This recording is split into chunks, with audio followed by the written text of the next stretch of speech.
former champ drmzjoseph against Michealyan. And Stoic, as we take a look at drmzjoseph's stats here, this is one heck of a matchup between two competitors that, you know, have done it before. That's right. drmzjoseph being a champion before back in 2017. A very strong competitor. Of course, we've seen him in a lot of our. Ooh, I want to see Cadis. I really want to see Cadis. He did pretty well back in season 16, season 17. We haven't seen him up there. That's getting pretty close good. To like those legendary tournaments, but this is still a very strong player. He's not known for a lot of LDs, but we do see a Cadiz he seemed to be drafting a whole lot season 17. Not too sure if we're going to be seeing that today, but who's free to play here? Definitely a player to be looking out for. The guy who's MC, the MC. Definitely interested in that Cadiz as well. It's one of those units that's very underrated. Not a lot of people know what it does after the buff about a year ago. But I think that drmzjoseph is the kind of player who can really take out those pocket picks, similar to the way that Fate Memory does. But his style is totally different, totally unique, and I have a lot of faith in what we're going to see from him today. The pride of Peru, drmzjoseph, always getting the most out of, I guess, his toolbox, because he's always a formidable opponent, always making people think. drmzjoseph, definitely someone to yeah, he's free to play, I with, think. as yeah, Michealyan is the one that's going to have to do that. Michealyan, again, rated highly in season 16 and then dropped off a little bit season 17. We've seen this before, Once in Love, where they drop off and you're like, hey, why are they rated so low? Well, it's because they start protecting their drafts. And what do you see when it jumps, when you see this from the SSA member? So Michealyan, for a long time, was a very strong Artemill user. A lot of people really noted him for that combination of Ragdoll the Artemill, but he actually hasn't been using it as much, going into more of a standardized draft here. So I'm interested to see if he has pocket picks using that mainly in this tournament, because you can ban out a lot of the stronger counters currently. Yeah. Stoic, thoughts here on this draft? Rip Artemill, dude. Feels bad. Yeah, that exactly. We've seen him use the Ata a lot of times in the past. I'm just not sure we're going to be seeing it today, especially with artifacts, with all the additional damage, ignoring that defense. Ata's not that very strong pick here. But exactly what Tyler was saying, there could be a lot of situations here where he may be banning out those units, and we may see it back in the tournament today. But we'll find out. Yeah, pretty interesting there in the season 16 as well. Hathor was still there. Really, I haven't seen a ton of Hathor since the Ganny Hathor combo from last year. So again, still useful, ways to be found, but you usually see a little bit more Ganny than you see Hathor by herself. We'll find out how these two players do it, because again, our first matchup, 2 wins and you're into the America's Cup. drmzjoseph and Michealyan. This is going to be a great one. For the all right, we're starting off soon, boys. Day number Let's 2, get ready. Stoic and Once in Love. Take it away. Here we go, guys. We have our first match between Mike. All right, boys. Are you guys ready? We're gonna have our first game here. Game number 1 between Michealyan and drmzjoseph. All right, I can't wait to see. I want to see some Cadis action from drmzjoseph. So let's see the pre-ban here. We're gonna see the Water Ryu pre-ban. This unit literally was not picked once in the Korea prelim or something. And the usual Fire Bison pre-ban that we've seen before. Very strong unit. So the Water Ryu pre-ban is kind of interesting though. But let's see. First pick? No way. No way. All right, Joseph, what you planning to do? He flexed the Joe gun a little bit right there. Okay. But he's gonna lock in the speed lead. Always take the speed lead. And Michealyan is gonna lock in the Okeanos and the Lulu. Pretty standard draft here. So Joseph's gonna go with a healer as well, and that's going to be a Fran and a Barbara to potentially get that first turn, open up for the bomb from Ciara. Not a bad combo, pretty solid. He has everything he needs right now for a good team. Healing damage, stripping, all that good stuff. And Fran is usually back on Violent build now. Oh, he wants to secure the first turn. He might go with the Escher, but no, he's gonna lock in the front right there. And Michealyan looks like he's gonna go for a turn 2 draft here with the Lulu first pick already. So he might go for like a Diana. He's gonna go for the Changpeng for the win unit, which means he might not go for Diana here and might opt for something else. He might even go with the Vanessa for the speed lead if he won the contest for turn 1. He's gonna go for the Artemill. Mentioned in the interview, we saw that he was, or he used to be an Artemill user, but Artemill kind of fall off the meta, but he still want to bring the unit back. Joseph's gonna bring in the Marsha, one of his favorite signature unit here. Very strong damage dealer, work really well with the Barbara attack by boost as well. And for last pick here, he is going to lock in the Molong to deal good damage, as well as a very strong defense breaker. And we've seen Molong stunning in the Korea qualifier like crazy. So might be a good draft here, and we're gonna see a Triana getting drafted as well to deal with the one-shot damage coming out from Joseph. So that might be a false ban on Triana, I would say, if Joseph's want to one-shot more freely. So I think it's going to be a Barbara ban, because that's the only stripper, but you might just ban out the front as well if you plan to take the damage. And I think it's gonna be a Trina ban here. It's gonna be a Trina ban. It's gonna be the Molong ban here from Michealyan. So Joseph is gonna get that turn on, and he's gonna knock out one unit immediately if he land the strip. And looks like he might get it. Okay, turn belongs to Barbara as expected. And he's gonna probably go straight for either Lulu or Oki. He's gonna go for Oki. Missed the strip though. That was the important part. You gotta land a strip. So he might change target to the Artemia. Missed the defense break as well. So right now, Joseph is in a bad spot because he used 2 Beast Rider and not really achieving anything that he set out to do. And Sierra need to land the bomb maybe, or not, because he want to protect his immunity. But it's gonna land the bomb on the Artemia. Gonna explode the bomb as well. Almost kill the Artemia, but what if the Lulu cut in between to heal up though? Because Artemel gain attack bar when the Sierra crits, so that might be enough damage to bring down the Artemel. Artemel's gonna go down to the dots though. Ooh, that was calculated coming out from Sierra, I would say. So right now Michealyan's left with 3 units, and he did dish out the stun, and the Changpeng strip went really well as well. But the thing is, Michealyan is now not having a lot of damage because there's no more defense break on the enemy team, and the pushback and stun is kind of used, and the enemy team is still kind of healthy in a sense. But the violent proc from the Changpeng will now allow him to get defense break back once again. So that's a pretty good violent proc right there from Changpeng. Okay, so look like if he get the violent proc next turn and Oki violent proc follow up after that for the Rain of Stone, it's gonna be a very good setup turn for Michealyan. But before that, maybe if anything happened in Joseph's team, like violent from the Sierra, that's gonna change the game. But here comes the violent coming, the defense break and the violent coming out from the Changpeng. He has skill 3 ready, and he has defense break set up on the Barbara as well. And there's no damage coming out from Joseph just yet. And I think the Lulus can protect either Oki or Changpeng here, so that they can dish out that skill 3. And it's probably going to be Changpeng. No, he's not going to use it on anybody just yet. And the Masha has a small opportunity to violent proc. No violent proc coming out from Joseph's team at all.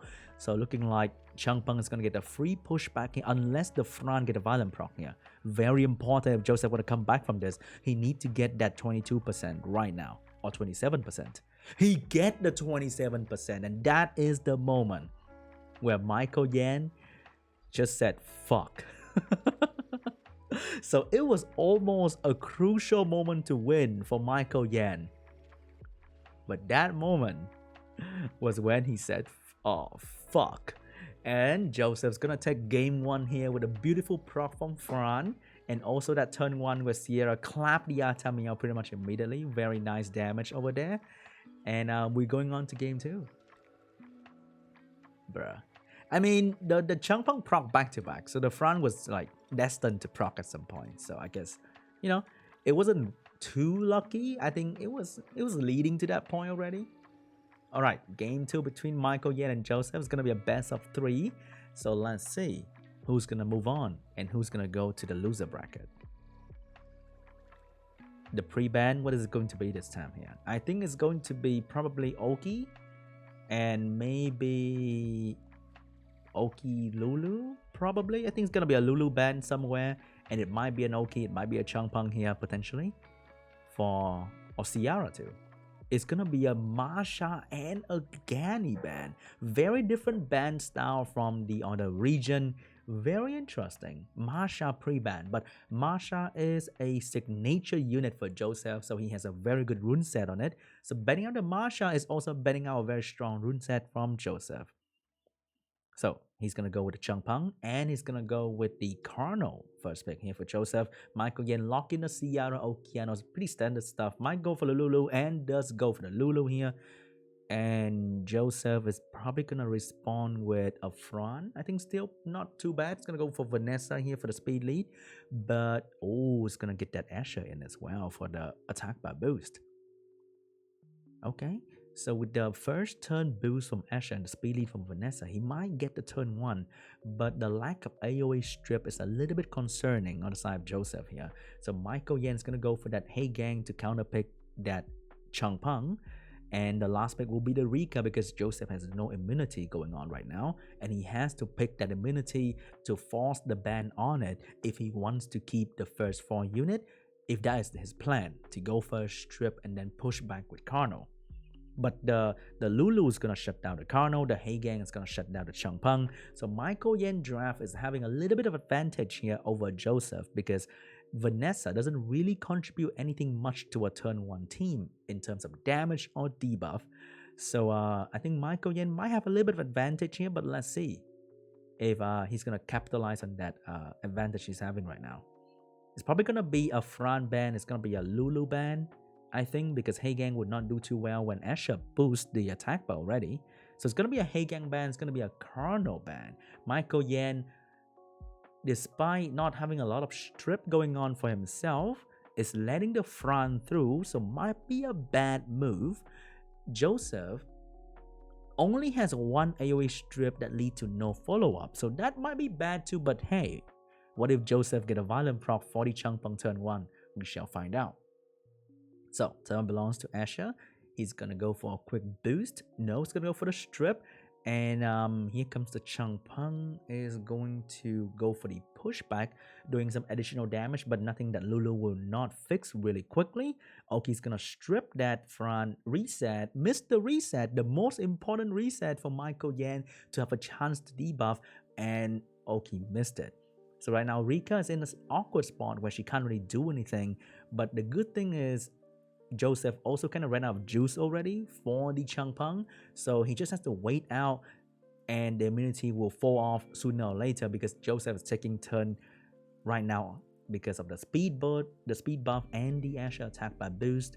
So he should run out of immunity soon, and that's when Rika is going to dominate. And Oki just have to be patient and know the damage that Joseph's trying to do can be healed up very quickly with the Lulu. So nothing's going to go wrong here very quickly for Michealyan. So he's in a good spot just to wait for the opportunity to come so that Rika and Oki can start just just release all their big guns and shit, Alright, not yet. He's still waiting for it. And that is a beautiful sleep from the Rika to shut down the Asher cooldown. And here comes the Changpeng, not getting anything done. The Fran, will he use the skill 2 to bring up the Asher? Maybe, maybe not. He did, but I don't think that's going to achieve anything. And right now, Joseph is entirely vulnerable to Rain of Stone, stun and damage. And that's a quad stun coming out from Okeanos and follow into a reset on the Vanessa as well if he wants to. And he go for the Fran to play safe because he doesn't need to one-shot anything right now. Get a beautiful violent proc as well. And I think Michealyan got this. From the drafting perspective, he was already having a much better high-impact team in terms of AoE and healing. And right now, Rika's going to drop that heat on the entire enemy team here. And patience paid off. He didn't use any skill. He waited for the moment. And now is the moment where he can drop all his skill. And nothing from Joseph's team is set up to defend against it. And yeah, that's pretty much it. Good draft by Michealyan. Weird draft by Joseph there with the Fran and the Vanessa. I mean, the Fran was okay. But the Vanessa Asher was like a little bit too low impact. Because if you're dealing with a team without will runes, then that would be good. But in World Championship, most people have will rune set up on pretty much every unit that they use. So running a Vanessa Asher setup is really make you vulnerable for like a double, triple AoE setup from the enemy team, where you cannot shut them down quickly enough. So we are going to game 3 between Michealyan and Joseph. Let's see if Joseph's gonna bring back and finish with a 2-1, or Michealyan's going to come back from this. Joseph's going to get that Sierra first pick, same pre-ban going in. So even though nobody's really picking Ryu, but the pre-ban is still going on to the Ryu. Michealyan's going to go for the trusty Oki and might lock in the Lulu once again. But would that be a good choice? Will he want to go for turn 1 this time? But he's gonna stick with the same draft. Joseph is gonna stick with the same draft as well. Michealyan, knowing the Artamiel didn't work last time, will stick with the same draft too. Weird champ. But anyway, it's gonna pick that Triana early because it's a very good unit to use against Sierra and Barbara because it stopped one-shot damage. And that is pretty much the Sierra-Barbara combo. So Molong is getting drafted as well, signaling the ban on the Triana. But the last pick would be the Marsha once again because it didn't really work out too well last time. So he might stick with a Changpeng. He's going to go with a Changpeng for Joseph here. So taking the Changpeng away from Michealyan. Michael can now ban out the... ban out the front, take the Diana, very good unit right now into Joseph. There's really no way to control Diana besides killing it immediately. And that is a big problem because Diana would not go down very easily. So it's going to lock in that Diana. I think it's going to be either a ban on Diana or Triana here. And Joseph will have to keep his combo. But Michealyan can potentially just ban out he's going to ban out the Ciara. So Joseph will now have his damage, but he has to deal with a Triana. And that's not easy. So Michealyan doesn't have a lot of strip as well, but hey, remember, Artamiel can be AoE stripper. So Sierra get banned, Diana get banned, Joseph gonna have his whole setup going on there with healing damage and strip. Meanwhile, Michealyan is also having a very well-balanced team. So let's see who has better RNG, pretty much. Okay, turn 1 belongs to the Barbara, and he might get stunned right now, pretty much immediately. But what you gonna do? He's gonna go for the strip of the Oki, land the strip this time though, and now the Changpeng has the pushback, landed on the Oki, but not entirely, which means Oki has the skill ready, and Triana's there gonna protect the Oki from the one-shot damage of the Molong, but it only protects for 1 turn, which means Molong can use it right now, and then the Barbara's gonna follow up to make sure that the Oki will go down quickly enough. But right now, the Triana and the Lulu healing is going to keep the Oki healthy. But fastling with attack buff is not something that you can look down upon. And here comes the Barbara, going to go for the fastling onto the Oki. Cannot finish the Okeanos. But it's okay because right now he has immunity to protect himself, which means the Changpeng or the Molong or the Fran, they all have opportunity to bring down the Oki. But I think that's a beautiful strip from the Yoki right there onto the Changpeng, preventing the defense break coming out. And the Artamiel is going to keep the Yoki alive one more time. And right now, Oki's going to have the opportunity to rain of stone on the entire enemy team because there's no more damage coming out from Joseph. He used all he could, and right now the stun is not going to come out from the Molong, and he got stunned instead of stunning. And that Artamiel is proving that he is not worthless just yet. Okay, he still has a spot in the meta despite not being very popular because of Kinky, but he's still going strong this match. And Rain of Stone on the entire enemy team didn't stun the Fran though, very important, because the Fran can now save the Barbara. Barbara almost lost her beast, and the Molong's gonna get a violent prop here. Trying to do some damage on the Lulu, but didn't really mean anything right there. I think he didn't want to give the Oki defense break because Oki can pass back the defense break, and that's bad. Trina gonna get a violent proc there, doing good damage on the Barbara, control it as well. Might drop her from the beast though. I think it's okay to wake her up right there, but you do want to drop her, and he's gonna go for that move, drop the Barbara off her beast, losing all her skill. And right now Triana, the protection is going to be even more effective because it's more multi-hit from the Barbara, and the damage from the Artamiel is going to be more than enough to bring down Barbara quickly.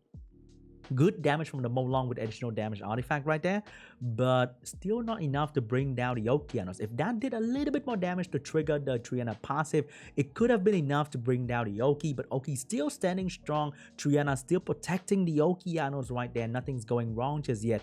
And the Changpeng strip doesn't mean anything because there's no follow-up. Molong right now has a small window opportunity to kill, but if he gets stunned right now, it's gonna be bad. Artemiel is gonna go for the heal instead of going for the damage right there. Molong's gonna go for the AoE but doesn't really achieve anything. Molong from America Cup doesn't really do much, huh? Compared to Molong from Korea. I noticed that. So this situation right now is looking really bad for Michealyan. And I think it's gonna be tough for Joseph. I mean, looking pretty bad for Joseph. Michealyan is having a good spot right now. He's winning. And that beautiful sleep from the Triana really sealed the deal with the Fran right there. There's really nothing to stop the Oki and the Artemiel, and that skill on the Triana cost the Molong a lot of HP. And right now, the Fran's in a lot of trouble as well. Does she have healing? She does have healing, so that's going to bring the Fran back to the healthy spot. But right now, one hit from the Artemiel is a lot of damage if he crit. He didn't crit right there, but one hit can do a lot of damage. Right there, you saw 5,000 on the Molong is pretty big, and Oki has Rain of Stone ready. He has to stun the Fran right here. He did land a stun on the Fran. Very important because Fran had the skill 3 ready, and now Fran's going to go down to the Lulu. Fran's going to go down to the Oki. And I think that's pretty much it, because there's no way these two units going to bring down a freaking Angel. And Michealyan is going to take the first game away from Joseph, come back from the 1-0 position, winning 2-1, and he's going to move on in this bracket. Joseph is going to the loser bracket. Dang, Artemiel user. Okay, I kind of like that. Interesting. Still repping the Artemiel despite, being meme on a little bit. Being, the not so cool LD Nat 5 anymore.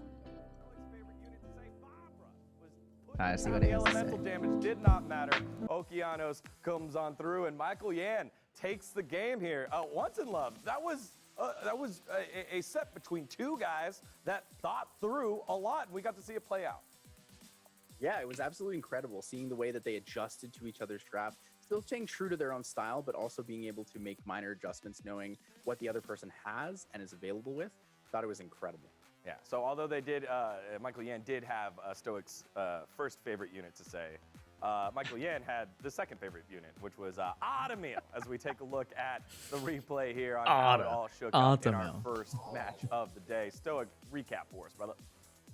Well, this is drmzjoseph gaining a lot of control on top of Michealyan. It was a very important victory for him, and those beast riders just providing a lot of damage, built on speed. It's just very, very aggressive for drmzjoseph. Michealyan just not properly prepared for it. But into that second match, Rika being a key pick, we knew it was going to be really good, and it was the unit that closed it out for him. Michealyan with a huge victory using that third round pick, Rika.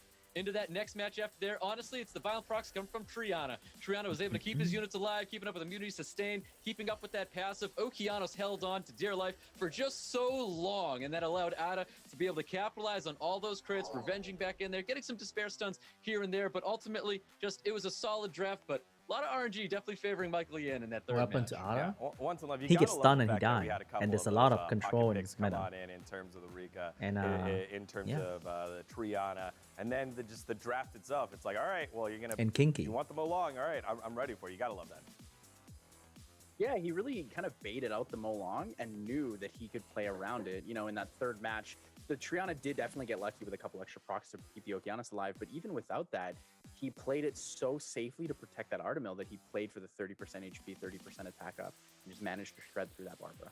All right, well, with that, Michealyan moves on one win away from making the America's Cup, but he's not the only one trying to make that journey. We've got match number 2 ready to roll here in all right. TopaV, let's go. Right there at the top, Michealyan taking down drmzjoseph, and I would say an upset. Man, I'm sweating. I'm getting too excited. drmzjoseph is always never one to count out. TopaV, let's go.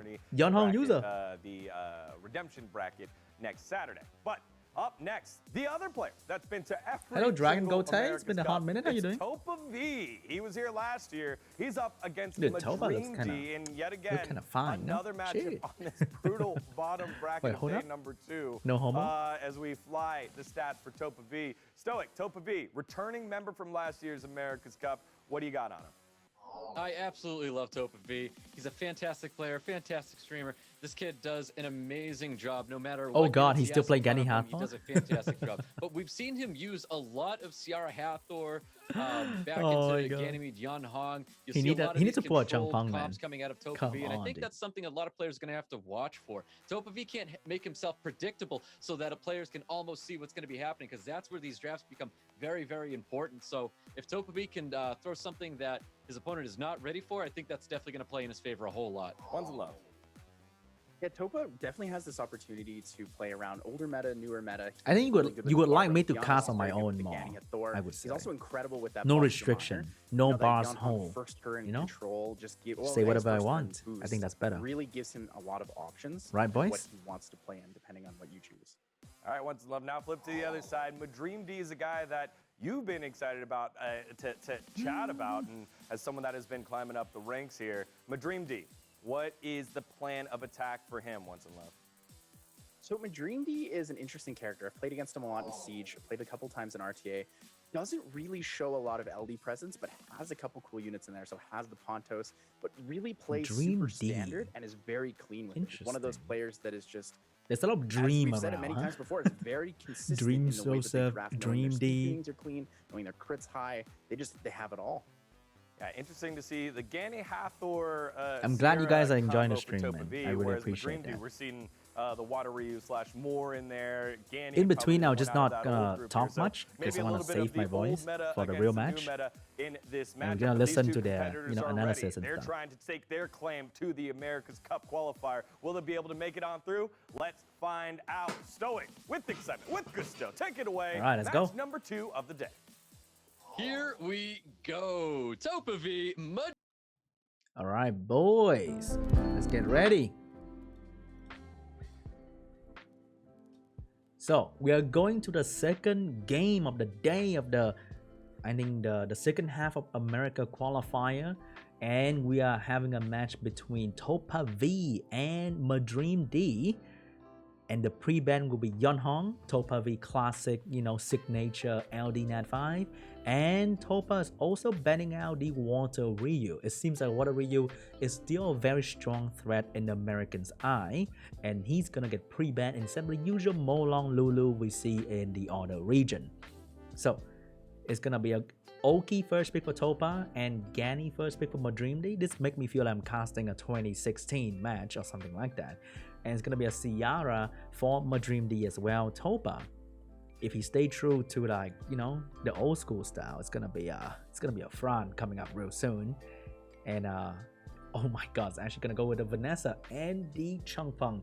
We saw this kind of setup last time with Joseph, and it is not exactly amazing because you're relying on one AoE strip, and it's not even a good one at that. That is Changpeng. So he has to follow up with another strip right here, and let's see what's going to be. So MaDreamdy is gonna go with a turn 2 setup with a Juno here, very good against the Vanessa Oki setup, and the Carno for just amazing damage for turn 2 as well. So it's gonna be a Fran and Masha. Is this TopaV or Dream Joseph V? So it's gonna be the same, very similar style to Joseph here with the Fran and Masha, but Masha's a very solid pick into DreamD teams right now. And last pick from DreamD can be something that can counter the Masha Oki, ban out the Changpeng, or leave the Changpeng in and ban out the Masha and just take the CC. So it can be like a Molly, like a Verd, for example. It's pretty good. It's gonna be, oh no, just screw Molly. We're gonna go premium. It's gonna be a Pontos here, and it's gonna have protection. So might be a false ban on that Pontos right there, and he might be banning out either one of the CC unit or the biggest damage Masha. Okay, it's gonna be the Pontos ban. It's actually gonna be the Vanessa ban. Not too sure about that though, because Topa looks like it's gonna move first anyway. So banning out the speed lead, I'm not too sure if it's gonna make a big difference. And Vanessa is usually a low impact unit, so I'm not too sure. But anyway, we are going to see the Gani getting first turn, but unfortunately for DreamD, most G3 have good will runes, so that didn't really do anything. And the strip from the Juno didn't really achieve anything as well, so the follow-up Carno actually stun 2 units and do pretty good damage on the Changpeng at that, and the Ciara actually outspeed as well. So DreamD, knowing that his team is extremely fast, missed the bomb though, unfortunately. He actually banned out the Vanessa to ensure that his entire team was going to move in front of the entire enemy team. So, damn. So that's the calculation right there. But unfortunately, he could have killed something. He could have. But he missed the chance to kill the Changpeng quickly. He has to spend this extra turn that he could have been using to do more damage on Okeanos to finish off that weak Changpeng. So right now, Oki and Masha is a little bit protected.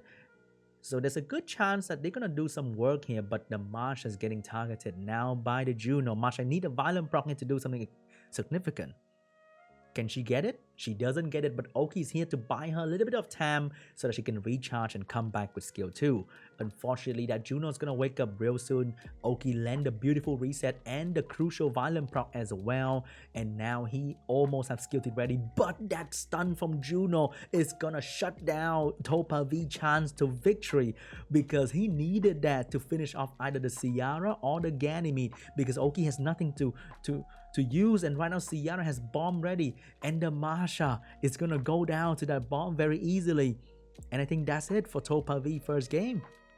Oh my god, that Juno stun clutched the game away from Topa and give DreamD that first victory. Oh my god, that stun from Juno was so crucial. Masha almost had her chance to perform, to shine. But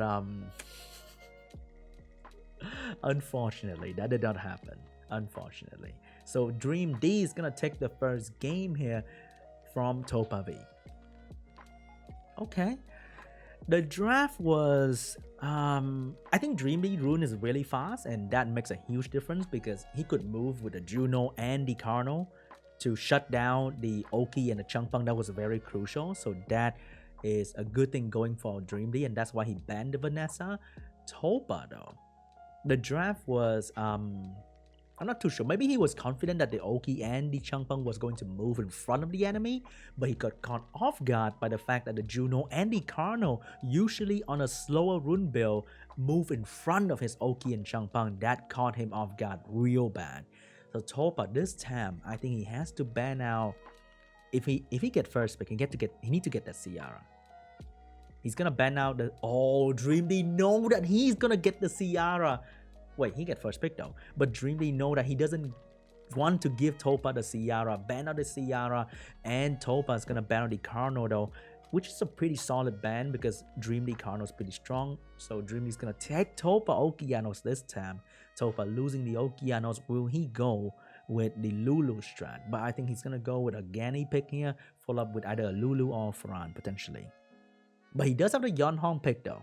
He's gonna go with a Yonhong and the Gany pick for his first 2 pick here. DreamD seeing this, I think he's gonna go for some sort of Molong Kong maybe. Is DreamD prepared? He does have a Ragdoll profile pick. Does he have Ragdoll? Let's see here. MaDreamdy. It's gonna be a Lulu Diana. Diana third pick, maybe. Lulu Diana. He's thinking about it.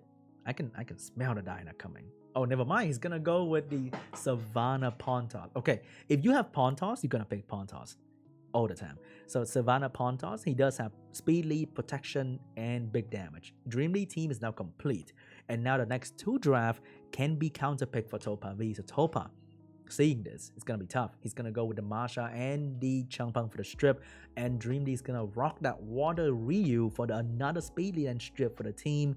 And his last pick can be another follow-up unit. It can be a Rika, it can be a Juno if he wants to, I don't know.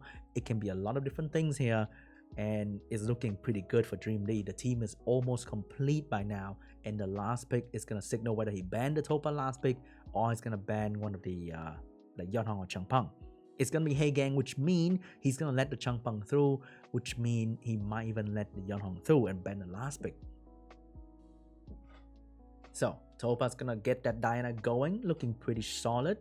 If you ban out either Oki or Savannah, And might be a false bet for DreamD as well because he does have 2 speed lead here. I think DreamD is very confident in moving first, even if Topa go to Swift Yunhong. So let's see here. Dynaban and maybe Oki Savannah ban. Because without either Oki or Savannah, DreamD team is gonna be very low impact. So he choose to ban out the Oki, leaving the Savannah in. Savannah usually don't have a lot of accuracy because building a good Savannah is not very easy. But this is a G3 World Championship contender we're talking about. So I think this Savannah should have enough accuracy to deal with this resistant leader. First turn belongs to Water Ryu, looking to push back the Yunhong. Very important to get that. Get the pushback beautifully. And here comes the Heigang follow-up. Might have the spare stun for this as well. He's gonna go for it. You gotta, if you're on despair, you're gonna go for it. He is gonna go for it. Doesn't get any stun, so might be on Swift. And here comes Savannah. He get the crucial pushback on the Yunhong, but he didn't get the pushback on the Changpeng. But it's okay because right now Gan is moving in front of Changpeng, so there is no AoE strip into AoE follow-up. And right now the Water Ryu, oh my god, that big ass violent proc from DreamD is gonna shut down the entire team of TopaV, and that Ryu is ready to bring down the Masha as well instantly. And Masha, even though didn't get brought down, but there's nothing much that she can do about it because of the invincibility by the pawn toss. And the Savannah lap the Yunhong with a speed buff, might finish off the Yunhong, but gonna go for the Changpeng instead because Changpeng provide AoE strip. So if you want to stay protected, he need that to get one-shotted. So right now, Masha getting violent proc, but it's all meaningless in the face of the pawn toss. Yunhong gonna go for the strip, didn't get anything important right there. And I think I think that's pretty much it. I think it's over. Maybe it's over. Not yet, because Yunhong get resetted, which means she can boost the Masha back to life. Right here, it is a very important moment if the Masha get the violent proc. But the Ryu is gonna stop that attack bar. Oh my god, the pawn toss with another violent proc to seal the deal. But hey, Masha's still in the game. It's not over yet. Topa is still trying to... Oh, that mistrip on the Savannah. I think it's over. I think it's over. The moment the Masha lose her beast, it's gonna come soon. And here comes another round of Sleeping Wave on the enemy team. Land the Sleeping Wave on the Yunhong. Get another violent proc. This pawn toss has been proccing a lot of violence in this game. And it's all the very good crucial violent proc as well. And right now Gani has the reset but cannot really do anything to utilize it. And the Masha finally lose her beast, a very important component to Masha damage. And without her beast, without her speed, without her defense break, I think it's over. DreamD just got it. He just got it. TopaV will have to take a break in this tournament and go to the loser bracket, and DreamD will take this game 2-0 and move on in this winner bracket. Shit. I think the first game DreamD outspeed Topa. That was pretty clean. The second game though, I mean, he still outspeed Topa with the better draft with the double speed lead situation. He pushed back the Yunhong so that the Savannah can push back. So I guess he just really outdrafted Topa. And the better RNG on top of it was just like icing on the cake, because when you outdraft, any good RNG is going to tip the scale by a lot. Like a lot. So the moment Topa lose the draft a little bit, the extra good RNG just make it really hard to come back. So DreamD takes the cake for this one, and he's going to move on to the next round. Like this one right here. The Cardinal outspeed the entire enemy team was clean.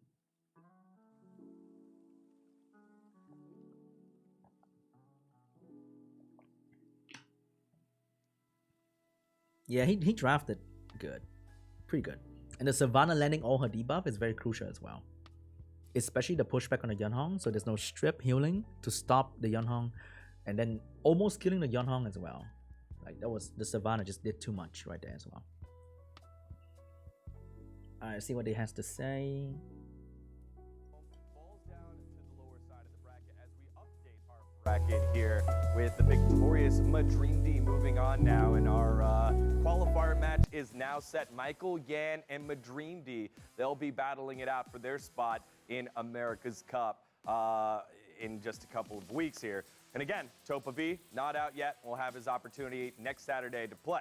Our next match, though, is a big one. It's the reigning America's Cup champion, Jmak, against upstart Tiger. And Tiger is not a slouch as well, once in love. Tiger, a player that has a ton of upset potential here to take down the reigning champ.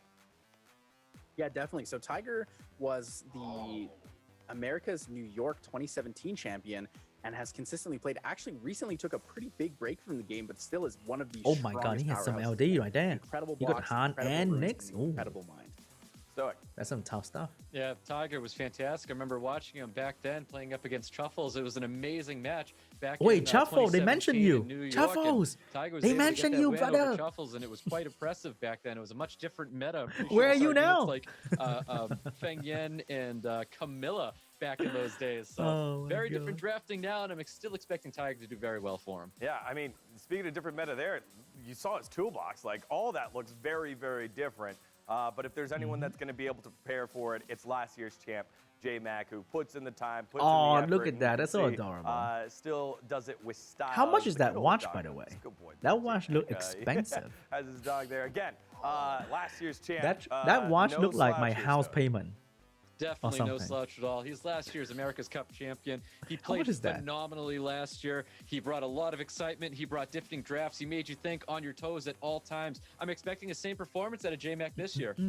All right, well, here we have Jmak and Tiger, champions in their own rights at different times, now trying to take the next step in their America's Cup journey, and to have them play it out in the All right, good preliminary luck, so Jmak. early on is Good going to be a treat luck. for all of us. Game number 3, match number 3 of the day, set number 1 about to happen. Stoic, once in love, take it away. Here we go, guys. It's an exciting.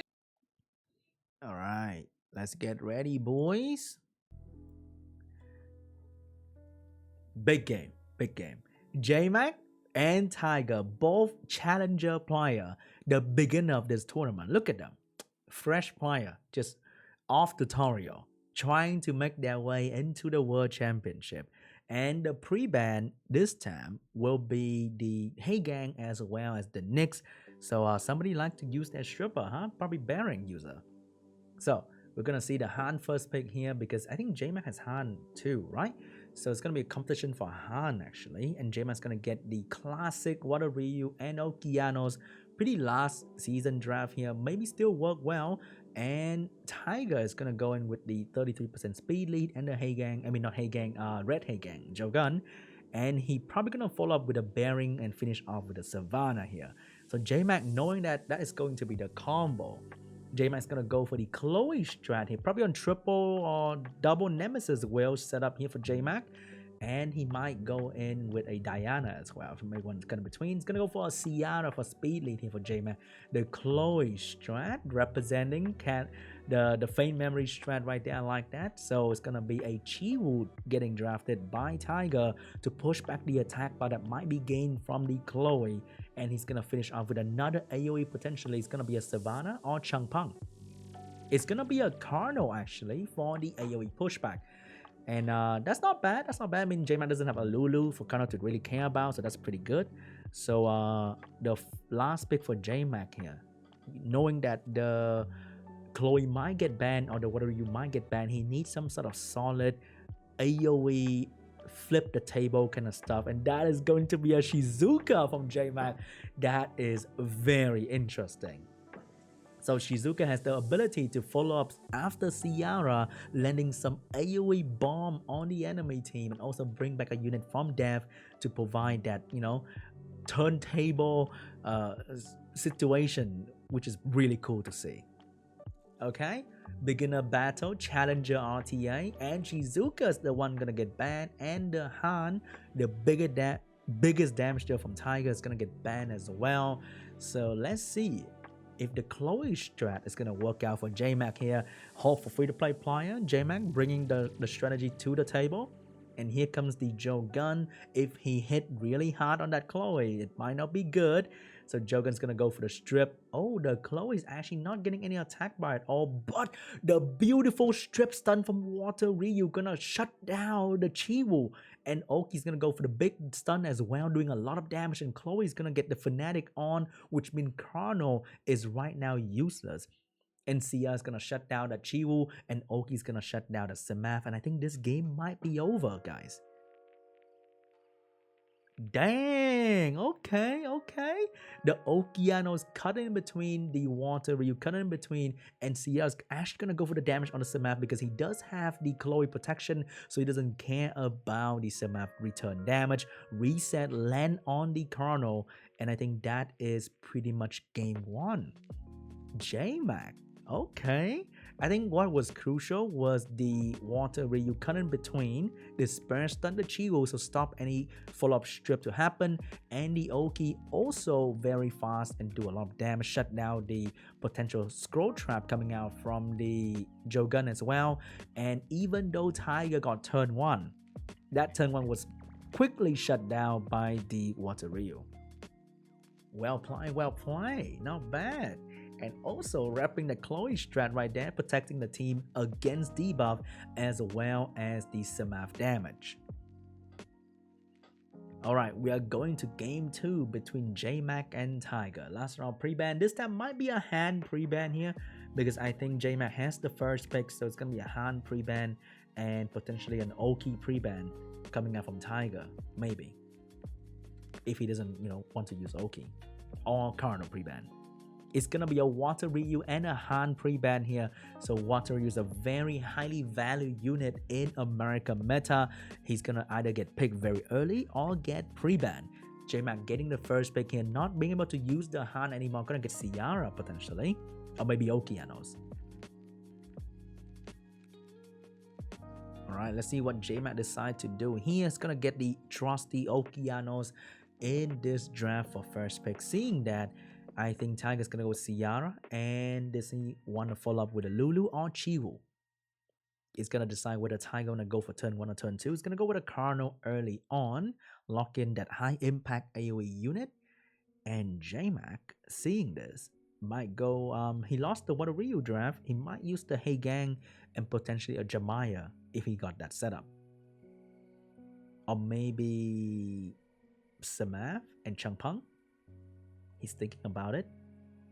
He's gonna go with a Chloe again. Very strong counter to the Carno rare if she get the immunity going, and the early Shizuka pick. Honestly, Jmak team right now, weird, really weird, and I like that a lot. When you pick weird stuff and it's not in the meta, enemy will find hard to really counter pick you. So seeing this sort of weird duo here, Tiger's gonna go with his Nyx for the AoE strip and skill reset. And let's see what he's gonna decide to follow up with. He's gonna go with Jogun pick as well for another stripper. So right now Tiger has locked in 2 stripper, 1 speed lead, has AoE follow up, so it's looking pretty good. Jmak's gonna go with the Samaf leader skill to provide himself with some speed as well as the Gani for the pushback. No big damage from Jmak, but hey, he can use the bomb coming from Ciara and put it back to the enemy team. That's gonna be pretty cool. So the pick from Tiger will be Changpeng for the AoE control, pushback, and potentially secondary strip. He has a very strong setup right now for his team with a lot of control, and that's a very solid last pick coming out from Tiger as well.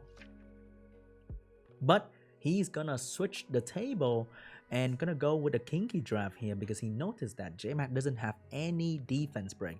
So Kinky should be a very, very annoying unit from start to finish for Jmak to deal with. Might be a force ban right there for the Mac. So Jmak, which one is he gonna ban? He's gonna ban the Nyx, and Chloe getting banned out here because immunity is a big pain in the ass for Carno. But can this Carno move, or can the Jogan even move? Because Jmak Okeanos is probably on Swift very fast, and it can shut down a unit immediately. And the first turn belong to the Gani is on, not sure if it's on Swift or Violent, but very fast indeed. Trying to reset, but there's nothing to reset. And here comes Jmak with the Okeanos skill 2. He needs to land it on either Jogan or Carno. Gonna land it on Carno here, so after the AoE strip of the Jogan, there won't be any big follow-up to shut down the enemy team, except for the bomb that might be missed from Ciara. So here comes the strip. Missed the SeanB, which is kind of big, but not a very huge deal. Shizuka is going to get a turn here, but there's nothing to... He's going to go for it. But doesn't really achieve anything. But I guess with Gani reset, he's going to do that to give Gani immunity to protect the team from the bomb damage. And right now, that big damage from SeanB really put the slow debuff and shut down Carno and Jogun. Sierra has the bomb ready but will not use it because you don't want to give Shizuka free firepower. But if you kill SeanB right now, you also give him free firepower. Tiger dropped the bomb on the SeanB right there. Not too sure about that, but Gani's gonna shut down the follow-up turn. And here comes the soul protection on the SeanB, not wanting to die just yet. And here comes Gani, probably gonna reset the Shizuka here so that he can freely bomb the enemy if he wants to. And here comes Kinky trying to get that AoE Despair. No, gonna go for the skill 1 on the Gani here. And there's really no follow-up, but the Carno with the glancing debuff is not a very good follow-up, and you don't really want to kill the SeanB right now just yet. So let's see what's gonna happen here. Carno has no skill. He got reset already by the Okeanos. So Oki's gonna have Rain of Stone on the enemy team, shut down them easily. And Shizuka doesn't have skill 3 just yet, but soon. Don't worry about it. SeanB's gonna die to the bomb here. But he's gonna come back just fine with soul protection. Gani's gonna have the ventilate ready for the Okeanos here, and Sierra gonna get the violent proc though, but what can she really achieve with that turn? Nothing's gonna proc. Violent Jmak has another round for Rain of Stone, shutting down the Sierra once again, and has skill 2 ready for the Sierra as well in case you want a violent proc out of it. But she's gonna go down quickly to the Shizuka here probably. No, gonna play safe, put that on the Gani first. Spread out damage a little bit because SeanB is going to come back and there's no stopping it. And the more damage you spread out, the more pain SeanB's going to bring when he come back. Finish that Sierra easily, and I think this one is in the bag. And here comes the All Things Nature, and boom, big damage and bomb ready. Thanks for the bomb, Sierra, really appreciate it. And well played, Jmak. Well played. I'm really glad to see Jmak repping the Shizuka, repping the Chloe in this draft, and I like it a lot. Well played. Beautiful game from Jmak. Really enjoyable. Well played, gee, I like that. Was able to outlast all of the bombs, all the debuffs, and get it placed on down. And Ones of Love, please, one more time, break it down for me. Shizuka, why was it crazy? Why was that so important for Jmak to use it in this matchup? So Shizuka is interesting because you can use her defensively and offensively. So when you use her, what happens is all buffs that were gained in the match are placed on your team, and all debuffs in the match are placed on the enemy team. So when that Sierra bomb comes out, that means when you skill 3, the entire enemy gets a 1-turn bomb. And if they stun you, they also get 1-turn bomb with the stun. So there's a lot of potential for these unique plays. You know, he used the skill 2 to protect his units instead of letting them die and reviving them, which is also just as effective. Yeah, so let's recap it one more time. The Shizuka against Yaz is just set. nice. A lot of Fairy Kings too in that. Real nice. Yeah, there's three of them up there. Yeah, the only ones we were missing was a nice Daphnis or possibly an Oberon, but we're not going to be seeing that from these two here. All we saw here was Jmak with excellent control and excellent draft. Chloe and Shizuka being used in the draft definitely threw a wrench into things, and Shizuka making her way through with the Chloe ban, getting into that second match. Just Jmak did exactly what he needed to do, and he left his opponent guessing. And that was very, very important for him. There was so much pressure with Tiger trying to figure out like how to handle this Shizuka, and ultimately Jmak just being a very, very well-versed player in SWC. He did his job. Off meta pick just throw people off guard, the battle and between the that's just champions, the well played. 2017 Very NY clean. champion and the 2020 America's Cup champion goes in the favor of the recent champ. Jmak continue his journey to defend his crown. He wins the opening matchup, and now we'll await the next one right here between another champion, Thompsin and FirasFiras. This is going Thompsin to be and our final FirasFiras. opening match of the day. Spicy. And a huge one here. Thompsin, favorite to make it out in 2020. fell a little short there, wasn't able to make it out and defend. Look at the his LD, route dude. Holy because shit. in 2019, he was the He runner-up. has so many Got good all the way LD. Look to at that. SWC 2019 Oh finals. my Fell God. just a bit short. So Thompsin on the redemption path here, always known for his picks, always known for those LDs. Look at him right there. Oh my God, so much LD. It's always a treat to see Thompsin play, right, Stoic? It really is. Thompson's got so many weapons in his arsenal. He can do just so many things. He's got great root quality behind every one of his units. You watch him live, and he's able to just do almost anything whenever he wants, and he does a lot of playing around on the ladder, but I'm sure we're not going to see any playing around getting into SWC here today. Yeah, I want to see him pick love, 4 LD, up just like against flexing Thompsin people. is FirasFiras, a player that you know well. Steamed and have chicken high and hopes rice. Yeah, so it's a really good real life friend of mine. You know, probably the only reason Nick's got buffed is an incredible perseverance using that unit as a first pick every single time. That's I am a Charlotte, little worried though. though. Firas does have I wanna to see go some Charlotte against a gameplay, really too. uphill battle on top of Thompson having all these LDs available. He also recently got a Ragdoll, which we know and we've seen in this tournament is an incredibly strong pick. All right, I love the fact that we get these last little bit of wrinkles before SWC 2021 qualifiers. And so now the last thing to do is get into our final qualifier match. 2 opponents worthy of the spot, but only one can take it. Let's find out who, Thompsin or Firas. Firas, Stoic, let's get into our final. All right, boys, let's get in. Can't wait, can't wait. So this is the last match of the quarterfinal. Okay, the 4th match of the day. We have Thompsin and Firas. So Thompson's gonna ban out Firas' favorite LD Nat 5, and that's going to be the Nyx. And Firas gonna ban out the Ciara. And because Thompson has too many good LD Nat 5, banning one doesn't really make a difference, I would say. So she's gonna ban out the Ciara, you know? I think banning anything doesn't make a difference to Thompson. Firas gonna lead in with the Chiwu, a unit that kind of lost steam a little bit, but gaining momentum back because of the nerf to the Water Ryu. And Chiwu consistent strip is a pretty good thing to have right now. So we're going to see a Chiwu first pick from Firas. He's gonna go in with a control style comp, and he's gonna tell that to Thompson. Thompson, are you gonna go and compete? He's gonna go with the Water Ryu and Fire Bison, a very 2 key unit of Firas comp actually. So instead of leading in with the LD Nat 5 that he is famous for, now he's gonna take away Firas' gun and knife and use it against him. So we are seeing a Molong draft. The Changpang is pretty good follow-up after the Chiu, but the Molong draft was a little bit unexpected from Firas here. Not too sure if it's gonna be good enough of follow-up, but hey, Molong is always good for damage and the potential skill to stun. Thompson is going to go in with the Han and might follow up with a bearing as well. But before that, gonna use that light monkey real quick for the quick control. So Thompson has a strong double speed lead setup as well, and also double follow-up. And Firas gonna go for the Vanessa speed lead here. Might finish off with a... He's gonna go with the Barbara last pick here. I thought he was gonna go for like a Charlotte last pick, but he's gonna go for the Barbara last pick right there. He really wanna kill something quickly on the side of Thompson.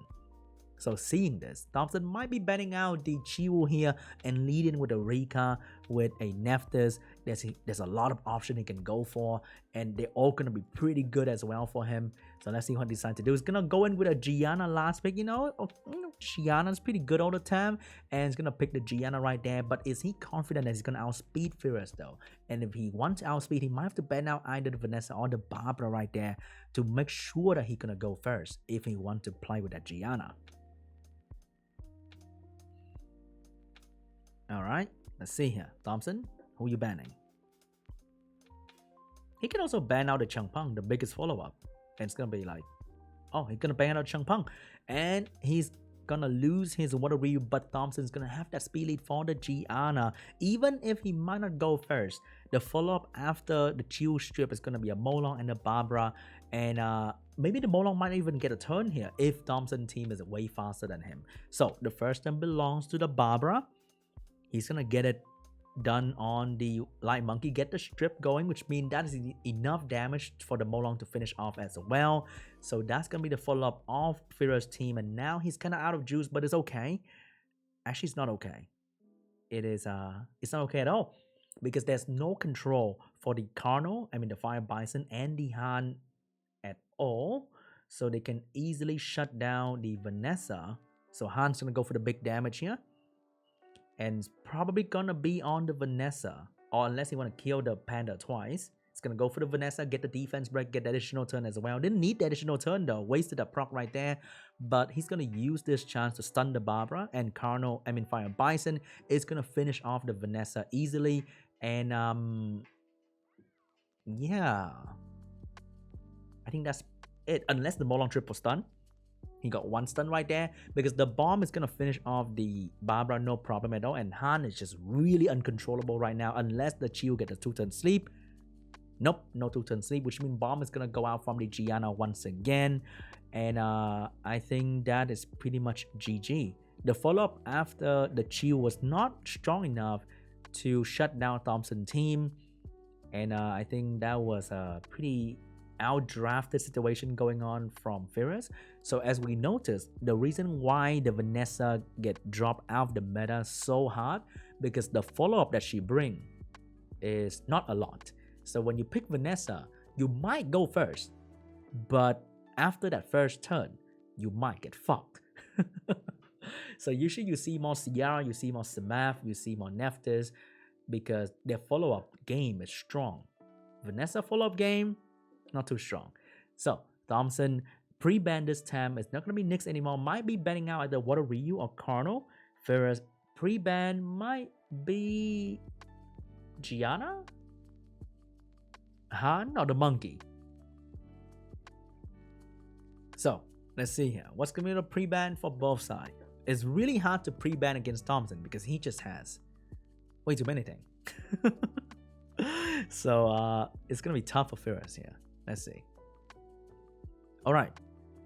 He's still thinking about it. I think about Thompson. I'm just going to ban Water Ryu and call it a day. No, ban Chiwu. You know the Chiwu is pretty well ruined. You might just ban out the Chiwu. It's going to be the Chiwu pre-ban for Firas and the Carnal pre-ban for Thompson. Carnal's a very strong wearing unit in Firas' box, so that's a pretty good pre-ban for Thompson right there. But the Chiwu pre-ban from Firas is kind of strange, because I don't think Thompson is a Chiwu kind of guy. But hey, Thompson's gonna lead in with the Ciara first pick. If Firas losing the speed lead, losing 2 speed lead, he can only rely on the Water Ryu if he has one. It's gonna be the Nyx first pick here and the Changpeng as well. But whether this 2 unit get to play depend on whether Thompson is gonna take first turn. And knowing Thompson with the Han Gianna, he's gonna get first turn. So Thompson, what do you decide to go with here? He's gonna go with the Hey Gang and the Han. So why Hey Gang? Because Hey Gang is gonna be an AoE stripper in his comm and can be served as a counter pick to Thompson comm. So by picking Hey Gang, he has the stripper that he need, and he also has the speed lead already here. He's also gonna block the counterplay that Firas can have against him. So Hey Gang is a pretty solid pick here from Thompson. Firas gonna go with the Vanessa once again for the speed lead here. And he's gonna pick his Charlotte for the follow-up. So Firas now has 2 strip and 2 follow-up. They're both win units, so that is not the most amazing thing. Thompson's gonna go for the Gianna and the Monkey King. In case Firas fail to strip the Monkey King, it's gonna be one pain of a monkey right there. And the Hey Gang is gonna be there to deal with the strip from the Changpeng as well. Looking like it's gonna be a Nyx ban here, letting the Firas go first once again. But Thompson follow-up game is just really strong. So Firas, I'm not too sure, man.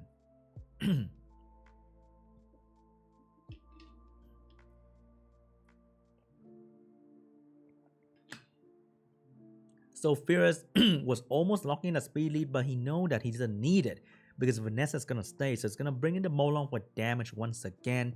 We saw the Molong on Vampire.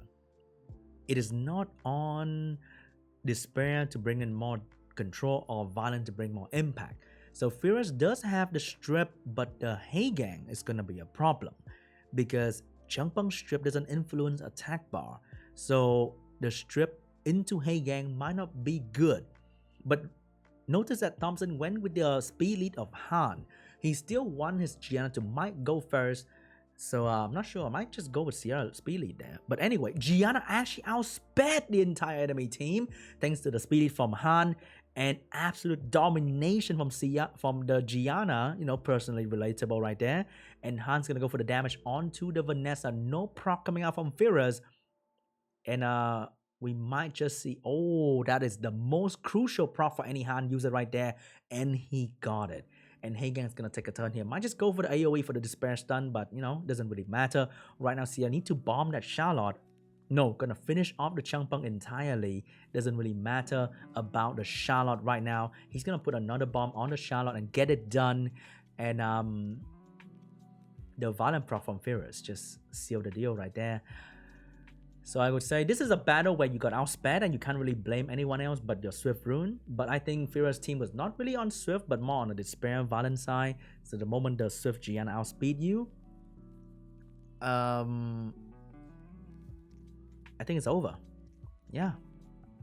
GG, Thompson's just too strong. Thompson just too strong. So, yeah. I think just out-drafted, out-ruined, out-maneuver by Thompson right here. So, GG. Thompson's moving on. It's just tough, man. Fighting somebody that has everything, including the top-tier LD, it's just a tough situation to be in, honestly. So Thompson's gonna move on. I think he's gonna face who was it again? Jmak. Thompson's gonna find Jmak, right? In the next round. Oh god, it's gonna be a big game too. Very excited.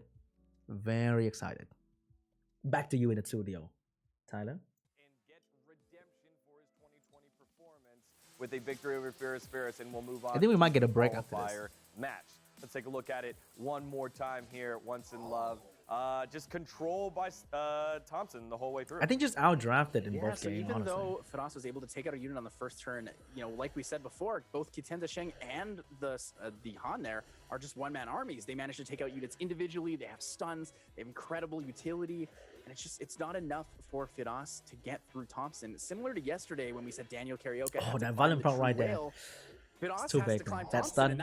But I think without the stun, the Changpeng's gonna die still anyway. Yeah, Thompson might not have whale in his name, but my goodness, that guy has a full toolbox to play against. So Thompson taking the victory, and that will set up in our bracket on the lower side of the qualification. Jmak Thompson though, damn boy. Like, how could you not say anything else? The 2020 America's Cup champion against the 2019 America's Cup champion to qualify to the 2021 America's Cup. That'll be Jmak and Thompson, but that will come after the top side of our qualifier matches. It'll be Michealyan against MaDreamdy, and MaDreamdy kind of controlled against TopaV, so going to be very, very fun to watch, whereas Michealyan had the battle with drmzjoseph. Again, any of these players drop today, no worries. They have their opportunity to make it into the elimination I'm just wondering. bracket Just a poor man thing. You're starting to see some of the names when we see rich people like things, we just kind of like, one of two of a Jmak or Thompson, and you kind of want to get it done today. So we've got two more best of fives for you now. Remember, those qualification matches. Best of five though, shit. It's gonna be a long day. It's gonna be a celebration for some, and back to the drawing board for a couple after we take this short break. Again, all of you at home, we appreciate you watching. We hope that you're still summoning away. So we got a little code for you there, a little bit of a gift, so that code guys, right here. Show our appreciation to you. Let me try to get the link for you. Code is 1MS. What? 1MS and. Oh man, they should have prepped me for this. What is it? 1M Sadan something. 1M Sand A M Dream. I need a link for the iOS though. They should post it in the chat soon. Help me, Stoic. What does this say? One MS and the Summoner's War Dream. Yo, Spectre, can you help me add to the code, we got please? You, brother.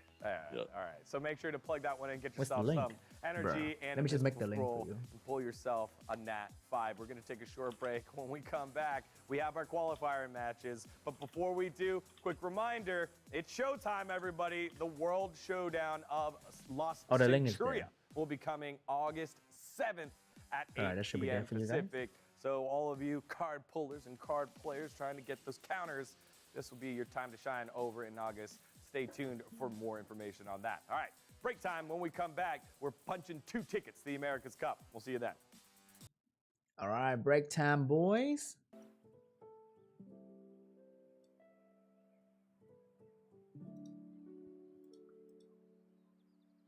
All right, is the code working?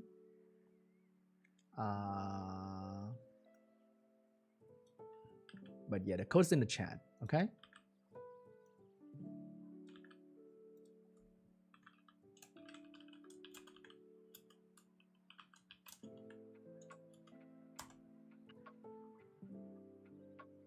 All right, guys, I want to take a quick break as well. And I'll be right back with you guys too, okay? Just gonna stretch a little bit, you know? Oh my God.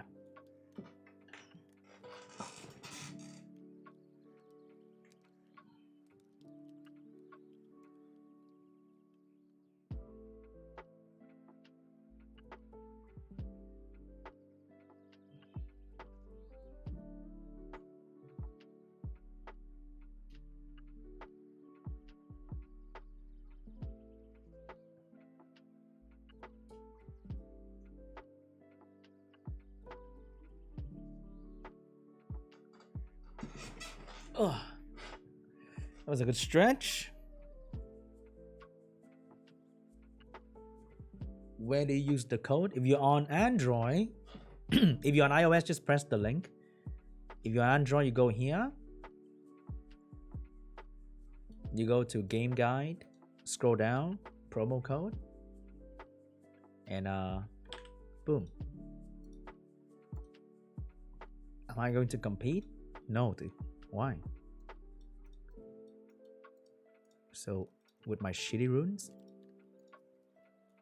Wait, it's only 100 energy, not even 100k mana? Bruh.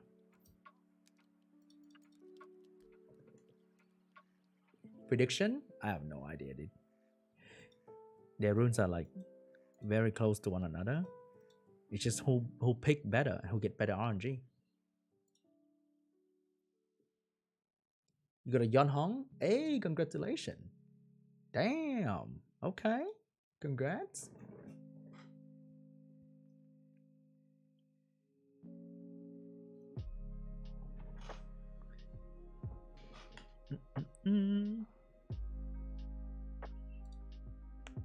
Fire Monkey? Sure. Some Violet Revenge. Speaker damage, HP. Where's Daniel? Daniel lost, I think. Did he? He played yesterday. He lost. I think. I can't remember correctly, but I think he played yesterday and lost.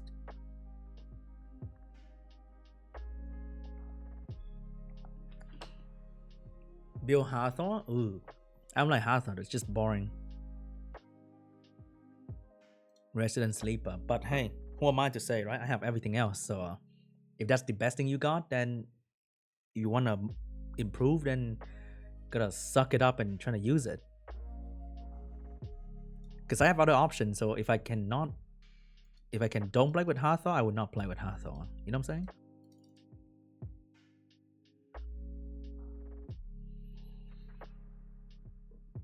How do you abuse Alexandra and Seema? I have no idea, dude. Oh, she scary.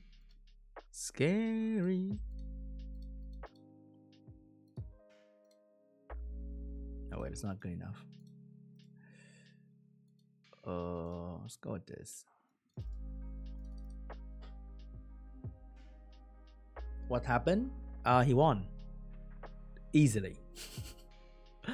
Yeah, I would say he won easily.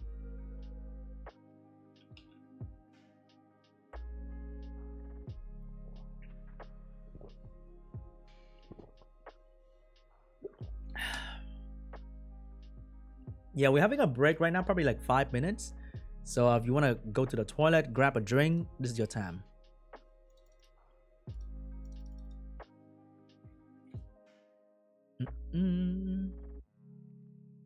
Where the hell is my Spectre? It's gone. If you scroll up, you see the code.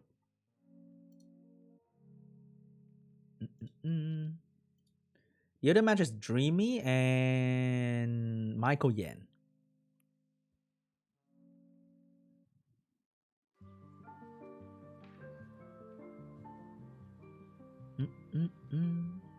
Ouch, that hurts. Stun.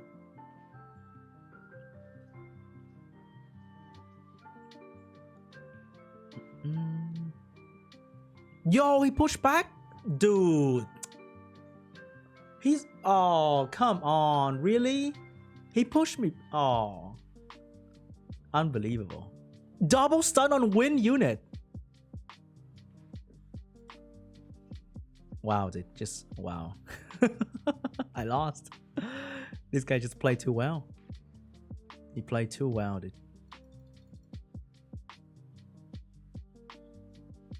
It's okay. I don't get a single violent prop, so good. There you go. Give me a quad provoke, please, at least. Nice provoke. Oh, I got triple provoke. That's crazy. Stun. Nice. Bomb you. Dude, Tyrannus. So nice. Oh, I missed that stun right there, dude.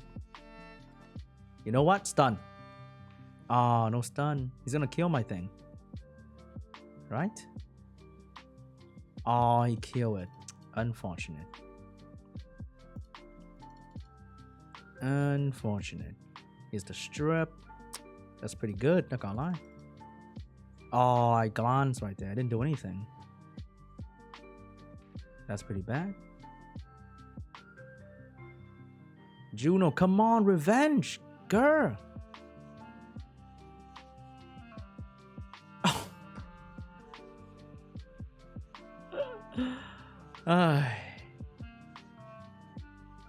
What a game. Oh my god. Oh my god. This guy just abused me, bro. This guy just abused me. He bullied me. I got bullied by this guy. Oh, and he got a nice emote after he violent prop 20 times.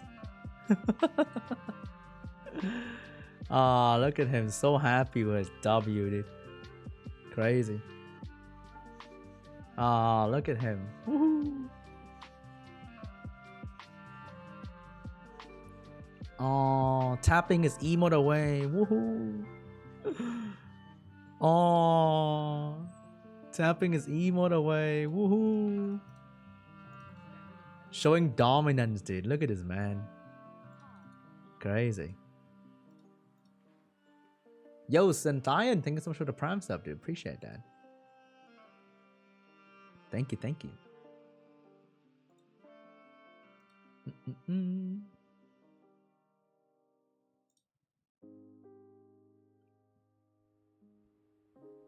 Does the live drain artifact work on its own? No, you need to pair with some sort of live drain.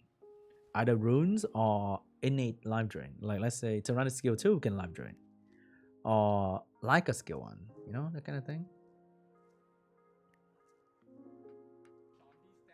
Yo, Spectre, can you add that to the code command if you can? Thank you. Midnight answer with the prime. Thank you for the prime sub.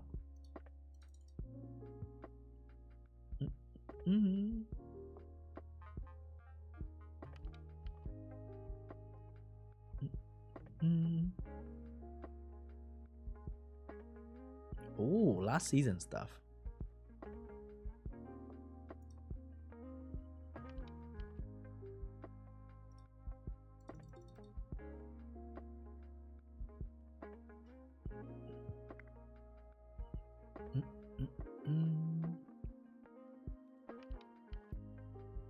Huh? What is that? Spam? Huh? But anyway, let's go with this. Do I gonna go with another? I wanna ban this.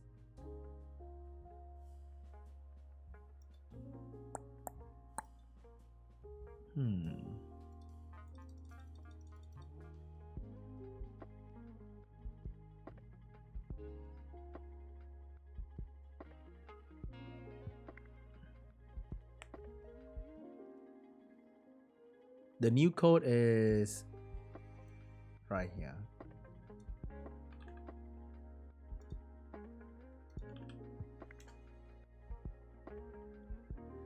Huh. Weird. Interesting. Mm.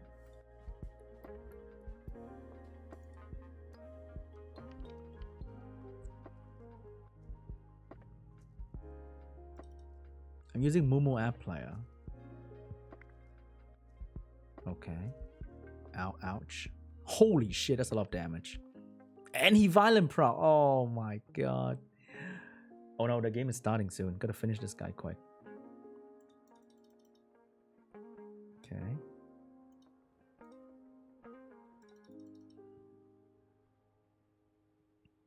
I don't need to. I'm just gonna do this.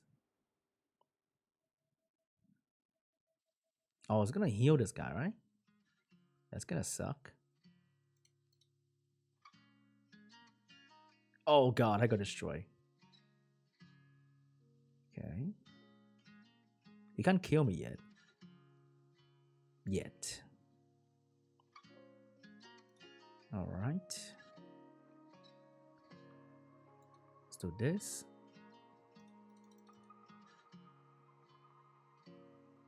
Okay. Ouch. Oh, that despair stun, that was so good. Oh, I could have healed more. Stun? I mean, provoke. Nice. Tap it. One tap.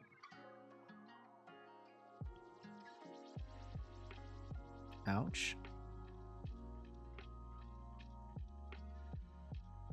Yeah, can you add a new code to that? Thanks, buddy.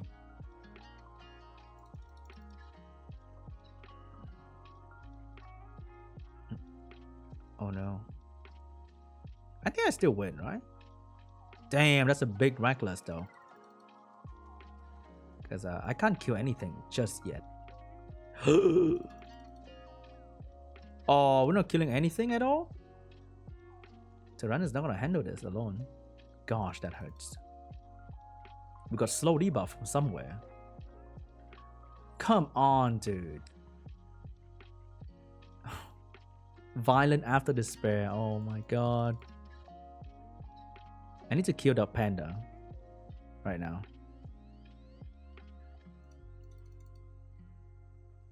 Oh no. Oh yes.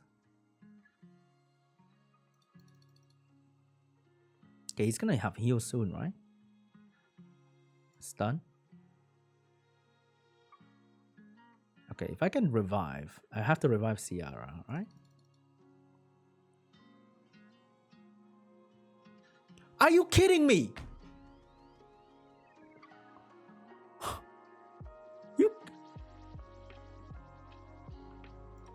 You gotta be kidding me. Ouch.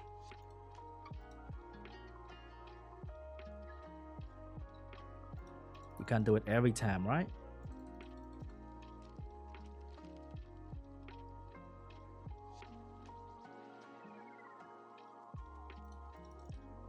Hey. Ouch. We should be okay. Right?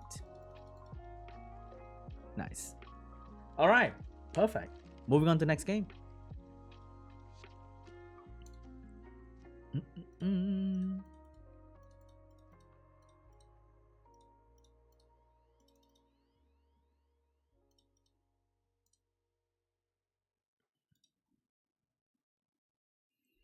Do you ever fail to update once? Because I have no idea. Never have that before. But anyway. We should have the next game starting really soon. Surday means hello. I guess. With iOS, you mean on your Mac? I don't think so. It's not built for Mac just yet. I told them about it, that a lot of people want to use Mac with Mumu, but whether they're gonna follow up with that, I'm not 100% sure. But I told them that already, that a lot of people want to use their Mumu with Mac. All right, thanks for the update, Command Spectre. Gonna use dot team, lazy. Thanks, buddy. Appreciate that.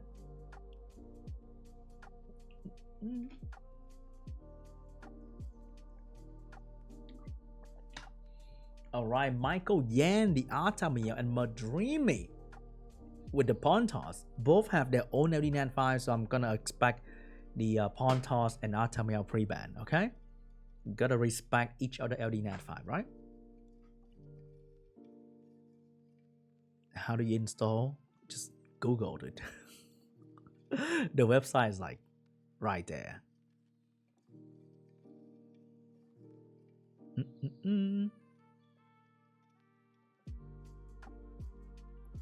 Yeah, Momo was pretty good. I hope they sponsor the channel again. They sponsored once, but I use it. I keep talking about it all the time though.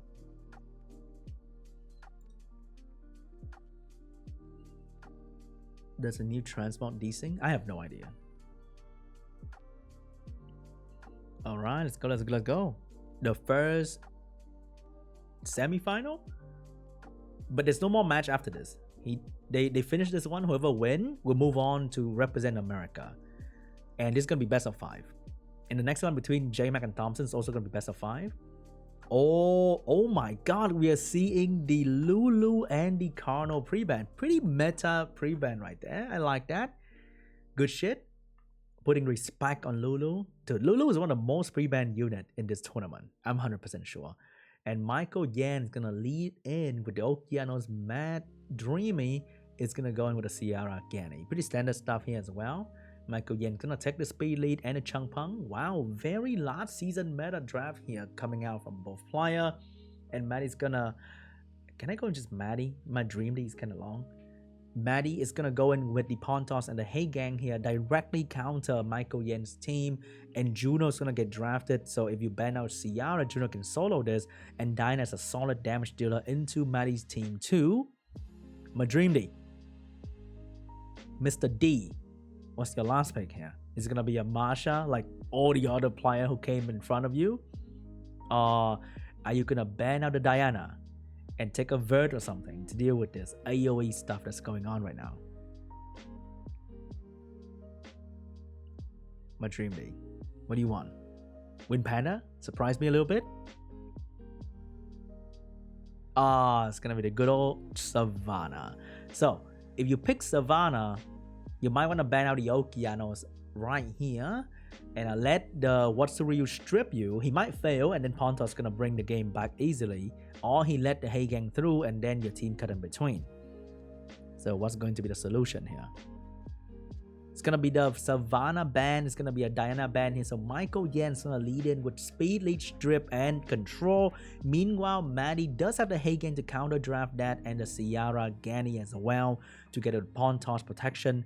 So I think Maddie draft is actually a little bit better here if it works out for him. The Hey Gang move first. AoE strip, but that will allow the Ryu to move. But then the Sierra gonna cut in between because he stripped the Sierra. Easy bomb on the Changpeng here. And I think the Gani and pawn toss are moving after that as well. And I think Maddie's... Wait, what? Yo, Comters, why you confused me like that, man? Why you changed but... So as we can see here, the Gani take a turn, pawn toss took a turn as well. So Michealyan is in a bad spot here where he can't really control or damage anybody on Maddie's team. And the silence coming out from pawn toss too, and right now only Juno is the only one left that has any capacity to damage or strip right now. So Comtos just switched the perspective right there between two players for no... I have no idea why. But Sierra's gonna have the bomb ready, gonna attack the Ryu right there, but missed the bomb as usual, just Sierra thing. And with the silence on the yoke, oh, that's a big stun on the Sierra right there. But Pontos should have his AoE cleanse ready, and he does have it, so the stun didn't really mean much. And Sierra get her turn back, and now will do more damage on the Changpeng. So Michealyan is slowly losing ground here against Maddie because he can't really do anything. And all the damage he's trying to do, all the strip, as you can see, get nullified pretty much by Hey Gang and pawn toss. And the silence coming out from pawn toss shut down Okeanos really hard for a unit to rely on his skill way too much like Okeanos. Getting silent is just like a dead sentence. So bomb on Oki there will detonate without giving him a chance to pass the bomb back.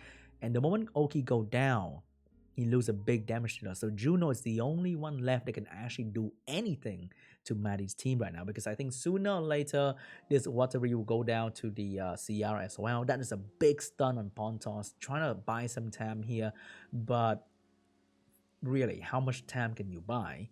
So right now, Pontos is going to wake up, Ciara's going to wake up, bomb ready for Ciara with the Genny Ventilate, which means he can directly bomb the Juno right now and just do straight up damage to her, and I think that's still going to be good.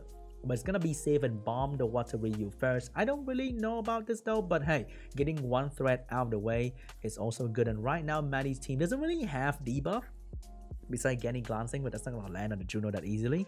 So Juno is going to lose HP very, very quickly here, even though she might kill the Ciara. But yeah, she's not going to kill the Ciara. Pontos is going to protect her. And even if she strip AoE right now, the Heigang passive is going to deal with it immediately. But before she can even do it, Genny's going to take her skill away. And right now, Ciara's damage is going to be good. And Maddie's going to take the first game. So I think right there, I think draft-wise, Maddie team was better. And even if the Water Ryu or the Changpeng take first turn, the Heigang is going to deal with that immediately. But the fact that Heigang move and strip everybody and then the Ciara follow up after the strip from Ryu was really, really clean draft from Maddie. Yo, Trash Panda with the stop. Thank you so much. So we're going for the next pre-ban. We might see a Pontos and we might see a Heigang pre-ban here, because Maddie is going to need the Heigang to deal with Michealyan, Water Ryu, and Changpeng draft. So I think... Wait. Maddie's going to probably ban... Wait, what's going to be the ban? It's going to be a Pontos ban, of course, and it's going to be a Changpeng ban here from Maddie. So first pick for Maddie here, which means he's going to take the Ciara away, secure the speed lead, or maybe get the Water Ryu as well if he wants to, away from Michealyan. Let's see here. It's going to be the Okeanos first pick for Maddie, and Michealyan is going to take that Ciara, maybe take... Oh, it's going to go with the Lulu draft here. It's going to go a little bit slower for a turn 2 situation. But Maddie, I think he's ready for that. He's gonna go with a Genny pick here, and the third pick will go into be potentially a stripper. But no, it's gonna lead in with a Savannah double win pick here. But it's not too bad because Genny is not too restrictive to his element, so it's not that bad. So Michealyan might go with a Carno here, and maybe a Carno Diana is gonna be pretty good for this lineup to deal with Maddie control pressure, if he wants to go for turn 2. So Michealyan. Okay, he's gonna go with a bit more RNG heavy. It's gonna be a Molly and a Antares here. So Maddie seeing this, he's gonna go for the Water Ryu for the strip. The last pick, Joker, is a little bit not too sure about this, because if you ban out the Water Ryu, Michealyan can draft double immunity, and it's going to be really annoying for Maddie to land all the bomb perfectly. But maybe he knows that the Antares and the Molly of Michealyan is not on Will Rune, so he only needs to strip maybe the Lulu and you're good to go. So the Tetra pick is there to deal with the bomb coming out from Maddie, and I think he's going to ban out either Genny or Savannah to make sure that the Tetra cannot get controlled too easily. It's going to be the Tetra ban, it's going to be the Okeanos ban. Maddie get to keep 2 win unit. Michealyan get to keep the Antares and the Lulu as well. So I think the Joker might have a little bit of a problem here. Michealyan also have Antares to kind of deal with a 2 win unit. So it's going to be fun to see if Antares actually work out for Michealyan. So the strip landed on almost everybody. Missed the Ciara. I think that's going to be a big deal because Savannah is going to get the Violent proc to perfectly shut down Michealyan. Missed the Lulu though, but Genny is there to follow up. Get everybody attack bar. Bomb landed beautifully on everybody as well. And the Antares failed to stun a single soul. And this game might be over. Another Violent proc coming out from the Savannah. Finish off that Ciara immediately. Bomb didn't stun the Antares, but that might not matter because the Lulu is going to go down to anything now. Easily. So Maddie with a double proc turn 1 from Savannah completely sealed the deal on the enemy team, even though Michealyan is getting a lot of proc on the Antares as well, but the proc from Antares is nowhere near as impactful as the double proc from Savannah, and right now Antares has a bomb ready on his head as well, which means he might go down any second now. Savannah is gonna get, oh, Antares getting another proc here, maybe. Just maybe Antares is gonna have enough damage to bring down, but the Watery is gonna shut that chance down pretty much immediately with the damage on the Antares, making sure that he's gonna go down to the bomb and he's gonna proc himself to death. And game 2 go the way of Maddie once again. Just the raw proc power of Savannah decided the game immediately in turn 1, allowing for that strip, allowing for that pushback, and the one shot on the Ciara was way too strong for Michealyan to do anything. Even though the Antares really tried, okay? He really tried to bring it back with the proc, but it just wasn't enough. So we're going to game 3. The pre-ban might be different this time. I think we might see a Water Ryu as well as a Lulu pre-ban potentially. Or maybe Water Ryu and Savannah pre-ban? It's going to be a Gani and a Lulu pre-ban here. Okay, we're seeing a Lulu pre-ban and a Gani pre-ban. Michealyan getting the first pick. Will he take the Water Ryu this time? I think it's pretty too strong to give it to Maddie. Double speed lead, a little bit too much. Okay, let's take it away. So Michealyan, will you come back from this situation? Honestly, in my heart, I hope he don't come back, because it's gonna be 3-0. You know, make life easier. Move on to the next game. But Michealyan's gonna go for that speed lead Ciara here. Maddie's gonna respond with the Okeanos. And the Water Ryu, you know, classic, you know, speed lead control draft here, nothing crazy. So Michealyan's gonna go for the Heigang counter pick here, not bad. Taking the Chunk Punk as well away from Maddie, but he does have the Pawn Toss sealing the double speed lead situation, and he does have the Savannah last pick as well. But the middle pick here is gonna decide whether he wants to really control the enemy. So he can go for a Triton, he's gonna go for a Juno here for the strip and the damage. So Michealyan seeing this, you know that he doesn't have a lot of impact. You can ban the last speed lead. I mean, you can ban the Savannah that's gonna come in the last, but pick a Chow, and he picked a Chow right there. And that's beautiful. It's just beautiful. And the last pick can also be another strong water unit. It can be a Belio, it can be a no Lulu, unfortunately, maybe Molong as well, maybe a Fire Monkey King as well. It's gonna be a Molly to support the team, support the Chow, but Chow probably gonna get banned here. Last week from Maddie, it has to be a Savannah to get the force ban on Savannah, because yeah, just too good. You have to pick Savannah here, right? Or you can pick something really weird to throw off Michealyan here to shake up a little bit of the situation that we're seeing right now. But Maddie, do you have that pocket pick that you want to show the world?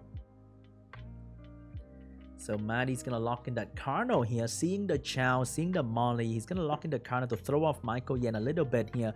Maybe switch the ban around, because you pick Savannah, it's too obvious. So it's gonna pick the Carno here. Maybe he looked forward to banning either the Heigang or the Chow here, because Chow is a very strong unit right now against Maddie. There's no way to control him effectively, and he does way too much damage. It's gonna be a Chow ban, it's gonna be the Carno ban.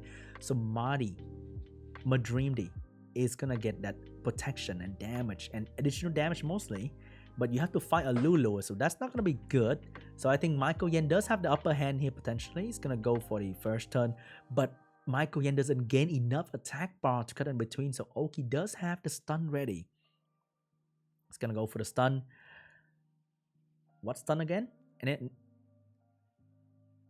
wow, 25% better than Oki on stun. Amazing. So Michealyan, even though he get that triple dispersion, he's not out of the wood just yet, because his HP is kind of low right now after all the additional damage coming out from Maddie. Juno is really working hard on the Ciara right now. The moment you bring down Ciara, Michealyan has no more threat, and that is what he's trying to do here. Detonation, he has to stun the Pawn Toss, but Pawn Toss, being max resist that he is gonna deal with a stun easily, and now he has the chance to buff immunity. And that's going to happen. That's going to give the entire team of Maddie and a classic pawn toss violent proc, but doesn't land a single thing on the entire enemy team except for Hey Gang. And right now, Molly's really trying to keep this CR alive here. But for how long? We don't know.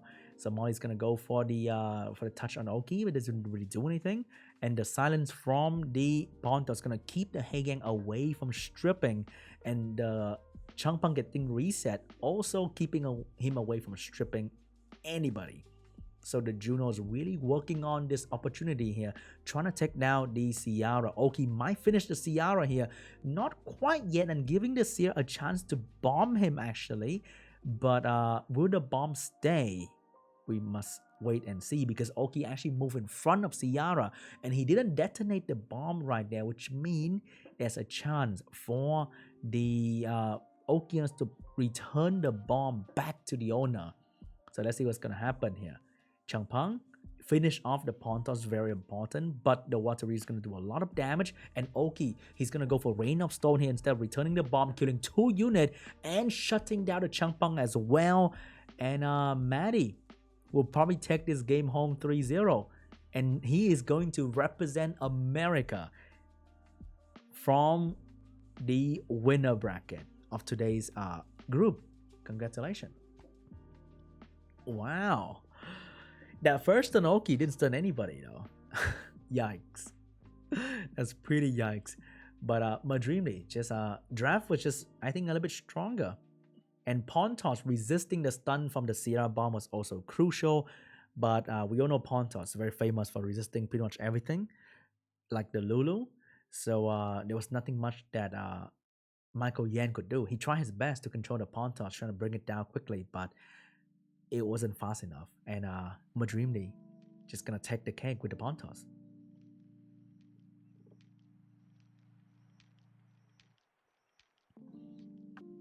And also this game was toxic. This game was just pure RNG from the Savannah. Like nothing you can do against that. Damn, look at that Oki damage.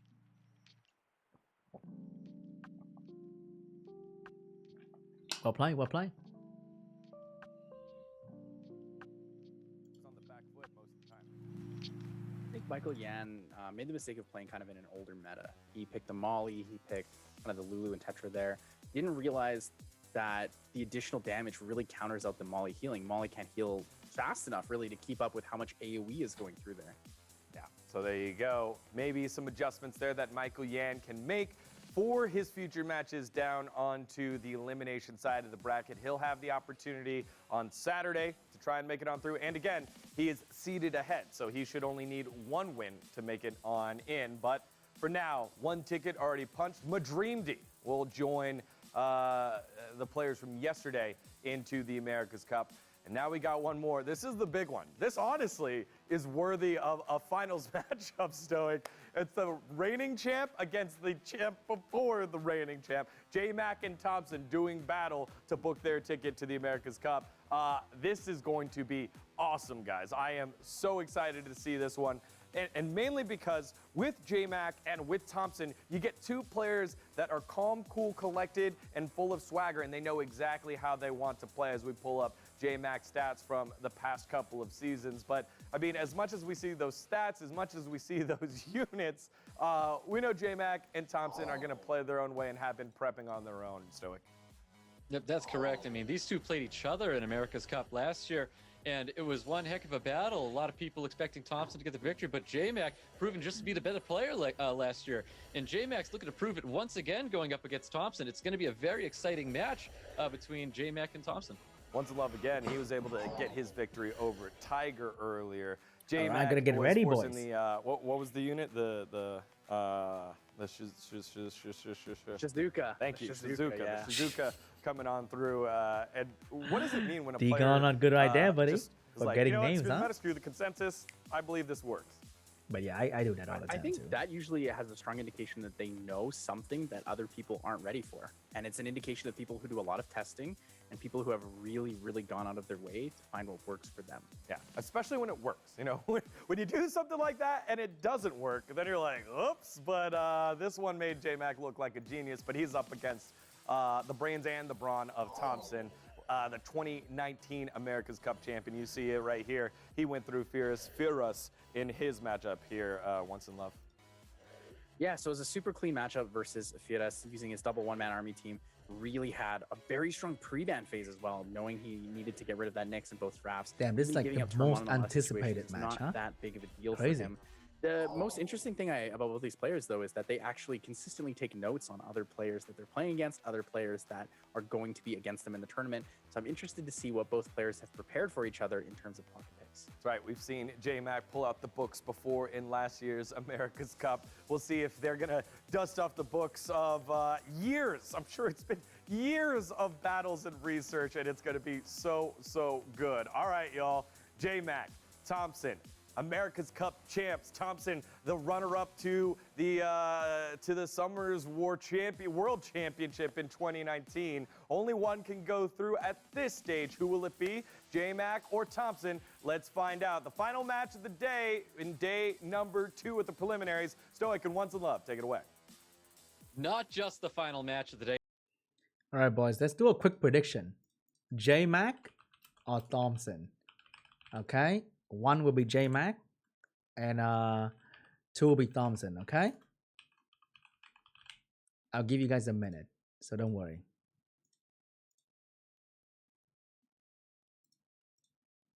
Let's start prediction. All right, put on your vote, okay? Put on your vote. You got 1 minute. Press the thing. Don't type in chat. Press the thing on top of the chat right now.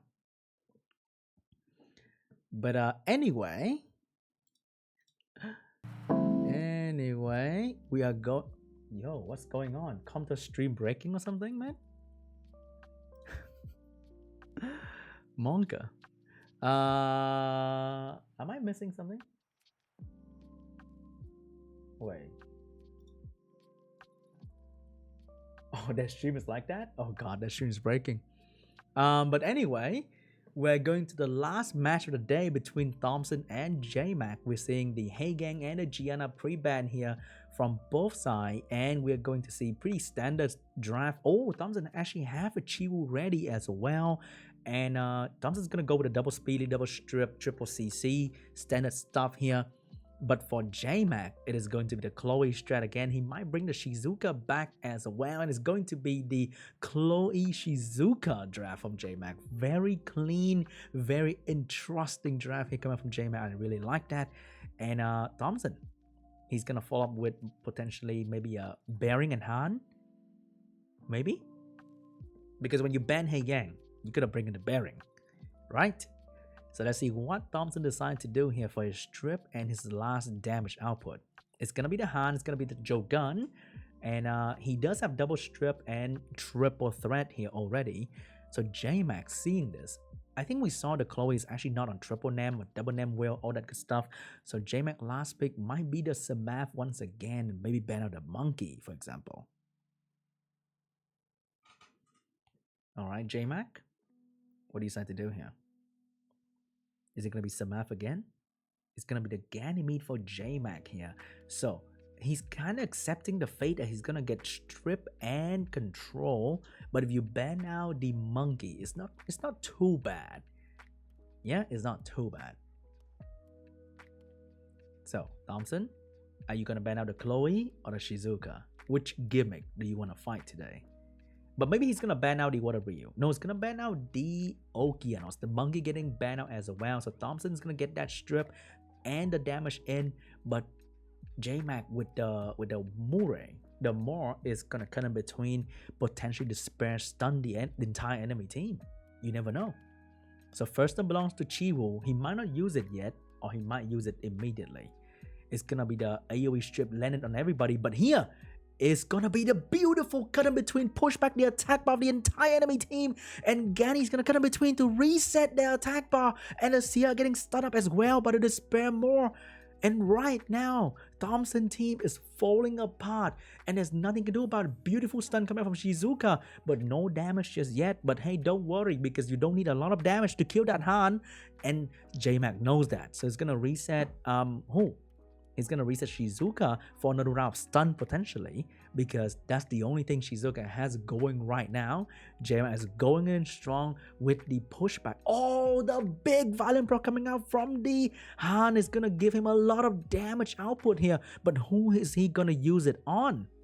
Is going to be on the Ganymede. Get the defense break, get the turn, and he might stun the Ganny right here, and there's nothing that Jmak can do about it. Big damage on the Ganny here, but Shizuka is here to stop that from happening. What is she gonna do?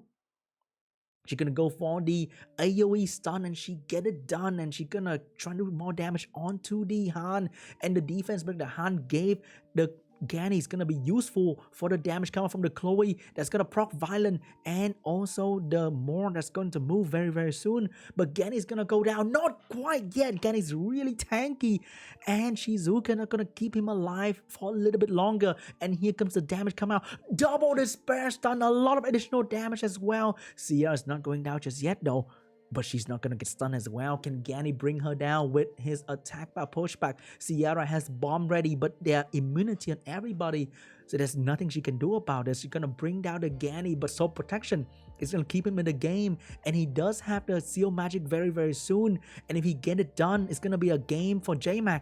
No Seal Magic for Ganny just yet, no stun from the Moor just yet, but no bomb from Sierra as well. So it's looking pretty good for... Oh, there's bomb from Sierra. My bad. Bomb from Sierra coming out. But if he bomb him, Shizuka's going to have the bomb to return back to him. So that's going to be a very tough choice to make. Bomb on the Moor. Finish off the Ganny. Get a beautiful Violent Proc for Thompsin here. Going to do a lot of damage on Shizuka. And there's Jogan's on Violent. If he proc enough, another bomb from the Sierra will land on Shizuka though, because this is going to decide the game right now. It's gonna be the bomb on the Chloe though, and might go for the detonation for the damage here, and it's gonna be not enough to kill anyone, and Chloe didn't get stunned, get the beautiful heal on the Moor and herself to keep the team alive. Shizuka will have the bomb ready for Thompsin, and she's gonna return the bomb. Missed the bomb on the Sierra though, but it's okay. Sierra's gonna be very low HP here, and the Moor's gonna cleave everybody, and Jmak take game 1. Beautiful comeback from Jmak. Oh my god, the Shizuka. Wow, that was intense right there.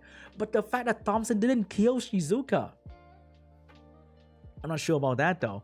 But the moment you drop bomb, that Shizuka's gonna be a real threat immediately. This is gonna be the pre-ban on both AoE Stripper, but Thompsin is someone that doesn't lack AoE Stripper. So Jmak banning out the Chiwu, Thompsin banning out the Water Ryu that really cucked him in the previous game right there. Jmak taking the Sierra away from Thompsin. Thompsin losing triple speed lead to the big and ban right now. Let's see what he decides to do. He still had Han Gianna, and his Gianna is super fast as well. So let's see. Thompsin, what you gonna do? Losing all speed lead. Right now, he's going to start off with 2 shiny LD, but Jmak is not going to be afraid of those 2 LD. He has the Hey Gang ready for the Stripper that's going to come. That is Gianna, and the Okeanos that is super fast and do good damage as well. Ready up for Thompsin right here. Thompsin, you going to pick that Gianna and ban out the Hey Gang? What you going to do here? He's going to go with the Nephthys Gianna with down the normal speed lead. Thompsin has to bust out the LD speed lead that he has. But he need another Stripper though. And what is it going to be? Does he have a bearing lined up for Jmak here? Jmak seeing this. He know Hey Gang is going to get banned. Is he going to put in another speed lead in Chloe or Shizuka?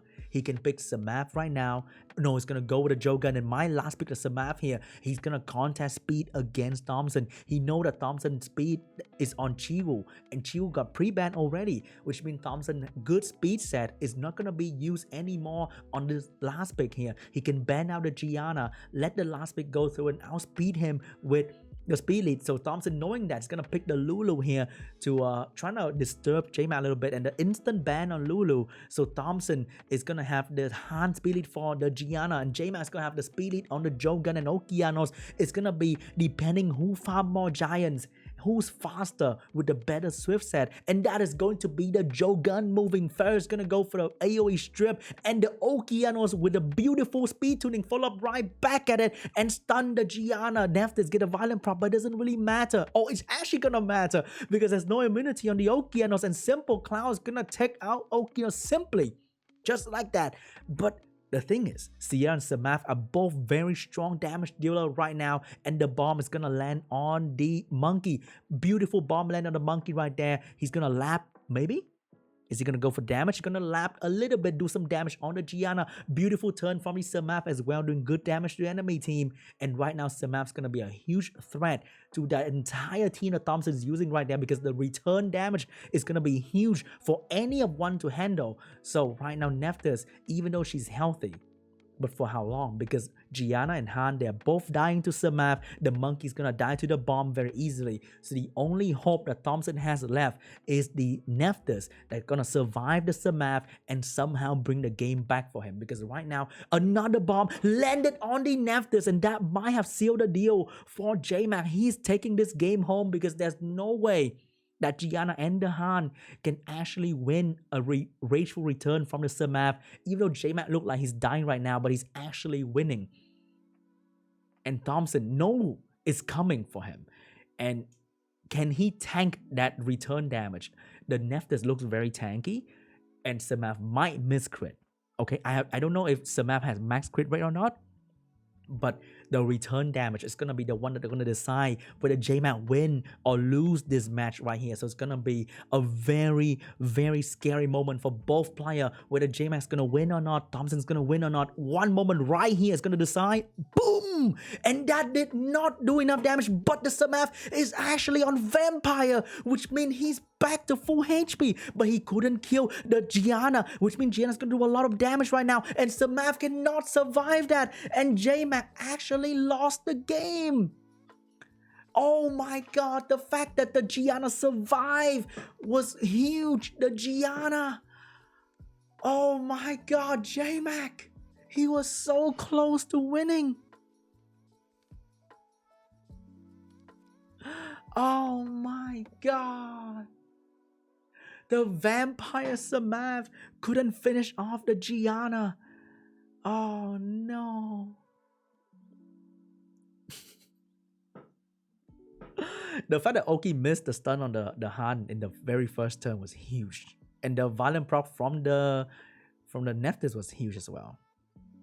Alright, we're going to game 3 between Thompson and Jmak. It is going to be the Gianna and the Hey Gang pre-ban as well. Same as round 1, but can we see the same draft? I'm not sure. Thompson tasted the taste of Shizuka. Okay, that's kind of wrong.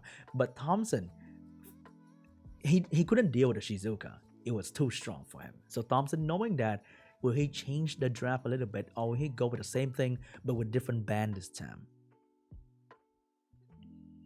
Okay, Thompson, first pick. What is it going to be? It's gonna be the Water Ryu for the AoE strip and speed lead, you know, the usual stuff. And Jmak, are you gonna go with the same things? Gonna go for the Ciara here, maybe Okeanos as well. Yeah, just, you know, the usual stuff. Maybe. What's he gonna go for? He's thinking, so might changing the draft a little bit. He's gonna go for the Jogun here. So he might attempt to outspeed Thompson here. Seeing that, Thompson might go for the Chiwu draft here and follow up with like a Gani or Savannah. He doesn't need to use poor stuff like that. He's gonna follow up with Nephthys, Monkey King, and Han, right? Thompson, what you gonna do? All right. Jmak switching up a little bit, make Thompson think a little bit, but he's gonna go with the Changpeng and the Kitian Da Sheng follow up. Jmak's gonna commit to the first turn draft with the Okeanos, but he might need some sort of a speed lead and strip as well. He's gonna go for the Shizuka to throw Thompson off a little bit right there with the Shizuka. So Thompson seeing this, he might go with the Han Chiwu. Like he can go with Chiwu and a pushback right now. Whatever he decides to go, like a Carno, Poseidon, Savannah. There's a lot of options available for Thompson here, but let's see. He can even go with a Hey Gang right now. against the Jogun. He's gonna go for the Chiwu, and he's gonna go with the premium. Never mind. Dark Beach Rider is just not a thing. He's gonna go with a Ragdoll here so that he can cut in between in case he cannot get turn 1. So Jmak seeing this, he might lose turn 1 to Thompsin. So he might choose to ban out the Monkey here and go with the Bruiser last unit for himself. And it's gonna be the Fire Bison. So Jmak is deciding to give Thompsin turn 1, and he's gonna take the game back with Shizuka and Bison, as we have seen before. And it's gonna be the Monkey ban is going to be the CR ban for Thompsin to secure turn 1, because you never know how fast that Jogun and Okeanos can be.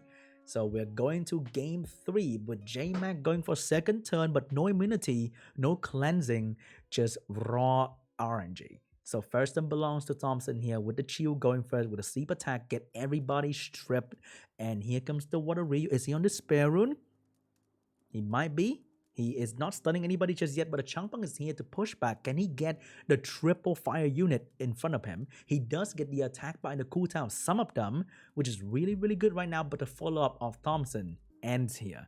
So the damage right now depends on whether the Ragdoll Violent proc, whether the Changpeng land the defense break, because one Violent proc from the Carno and Shizuka, things might start getting ugly for Thompsin because he also doesn't have any healing. Both are going in very raw and naked right now. So here comes the pushback. Oki actually have the skill ready. Gonna go for the big stun here. Stun up almost everybody. But the Violent proc from Changpeng is gonna provide the defense break for Thompsin. And the Ragdoll might Violent proc to follow up after that as well. But remember, any debuff right now is good because Shizuka is stacking up the debuff to give back to Thompsin. The Violent proc from the Carno finally happening right there. Push back the attack buff. Almost everybody locked down the Changpeng as well. So right now, Shizuka has a chance to start moving. And she's going to give the defense break and the stun back to everybody on Thompson's team. But no, she doesn't have any skill ready because of Changpeng. She needs to get some proc here if she wants to go for that skill 3. And what did I say again? She now has the skill 3 ready, and Changpeng is not ready to return fire right here. And the Ragdoll looks like he's really low as well. And because of the slow debuff from Carno, Jmak team is lapping the enemy team very comfortably. And Ryu failed to kill the Okeanos right there. That's going to be huge because Oki might be the one that's going to do the last bit of damage on the enemy team here. Big provoke on the Chiu right there. Oki has the attack break ready but cannot touch the Ragdoll. Gonna pull that and finish off the Chiu here. And here comes the Ryu. Double despair stun. Send the Oki away and stun up the Shizuka, stopping her from doing any trickery, any fuckery trick that he's trying to do to Thompsin. But she's not gonna get a Violent proc as well. So right now Shizuka is hanging on dear life, and this Bison is gonna try to provoke, not the one that's gonna move, but gonna provoke the Changpeng. But that's pretty good though, because there's no she's just gonna die to the Ragdoll and the Violent proc from the Ragdoll. But hey, you never know, because Fire Bison has the big ass skill 3 that's gonna stun everybody potentially. Big skill 3, stun nobody, and Ragdoll is in torrent range and he got stunned instead. Thompsin take the cake. GG. Oh my god, now Thompsin is the one in the lead instead of Jmak, and we are going to our game 4. Oh my god, so intense, this so intense.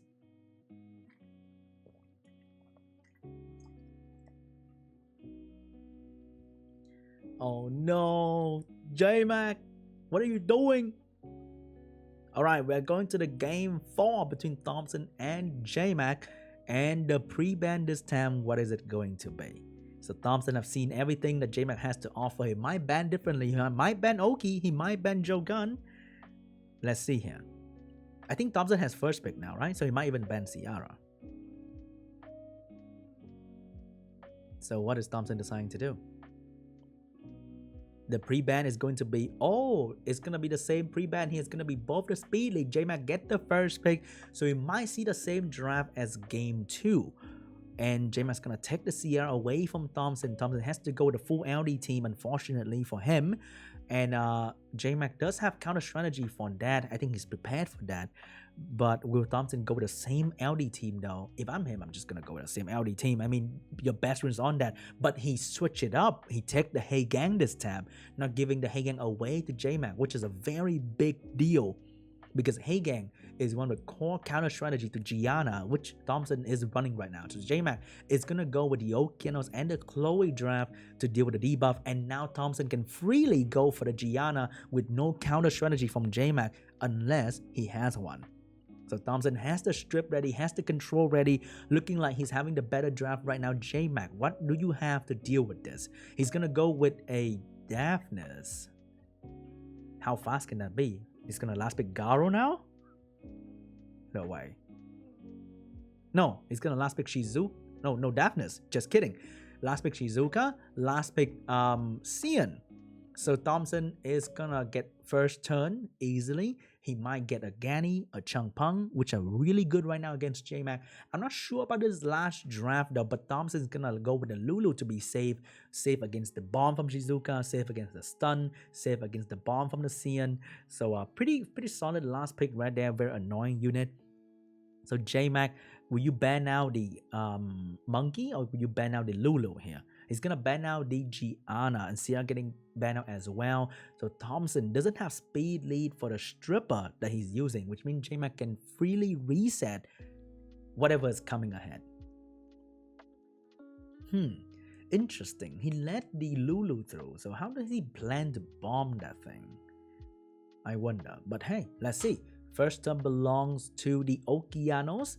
We saw the very fast Oki from Jmak. Gonna get the reset on the Heigang, so no stripping involved, which means Thompson teams have to deal with the invincibility and the immunity for quite a while here, and that is not good news. But also Jmak has to deal with the Lulu immunity, and that is also not good news. So for now, it's gonna be a little bit of a waiting game between two players finding the correct opportunity. So the first one to lose immunity will probably be the Lulu here, and what is Jmak planning to do? He's gonna go for the skill 1 onto the Han. That doesn't really do anything. So right now Han has a chance to damage somebody. Let's see what is it going to be. The thing about Thompson team is they can't proc out their immunity very quickly because it's only 2 turns. Meanwhile, Jmak is a man of perseverance and he's gonna have 3 turn immunity. Much better. Oh no, he's procking out his own immunity as well. But whoever loses immunity is gonna lose first. So let's see who's it going to be. It's a Monkey. Don't you proc. If you want to stay safe, don't proc. So Han is not going to go for any skill 3 here. I think he wants to preserve his immunity. But no, Thompson's a real man. He's going to go for that skill 3 that do damage on the Okeanos. But it is nowhere near enough to bring the Oki down. Lulu has a last immunity option here. And she is going to be putting that onto the Han. And now she is naked. But she can violent proc back to immunity very quickly. So Jmak has to put that into calculation whether he wants to bomb the enemy or not. So Jmak is looking to double bomb with Shizuka and Sean, and hopefully stun or reset the Lulu with the Okeanos. So right now, will you go for the stun Oki? No, it's gonna go for skill 1. So Oki's in a little bit of a situation here. And oh my god, the Heigang actually had the strip ready, but failed to strip Shizuka. But Monkey's gonna shut down the blue Joker here easily with a skill 3. And things are looking really rough for Jmak here, because even though he's holding out with the Chloe immunity, but then Heigang got his skill back and Oki's gonna go down if Lulu Violent Proc is over. No Violent Proc from Lulu. So right now Shizuka has a choice to sleep the enemy but fail to double bomb. Will she do it? So he's gonna go for the sleep on the enemy, but he chose to give up the double bomb option. But the thing is, the blue shit is not moving just yet, but he's gonna call back Okeanos for the big stun that he's been saving the entire game.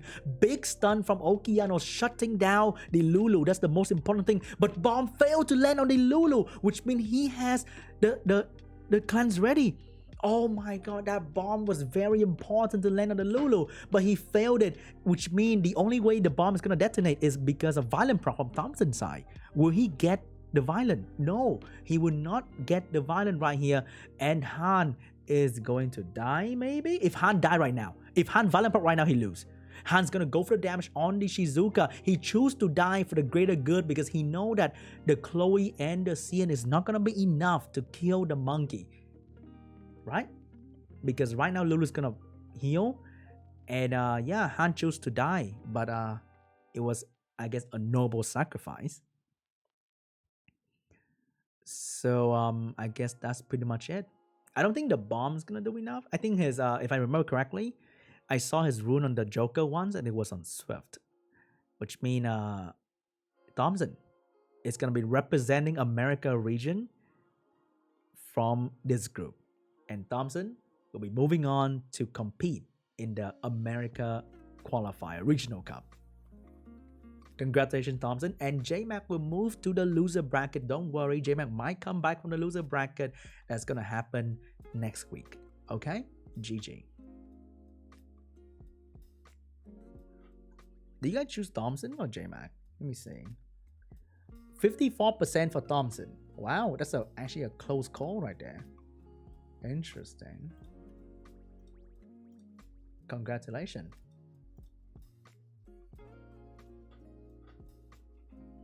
All right.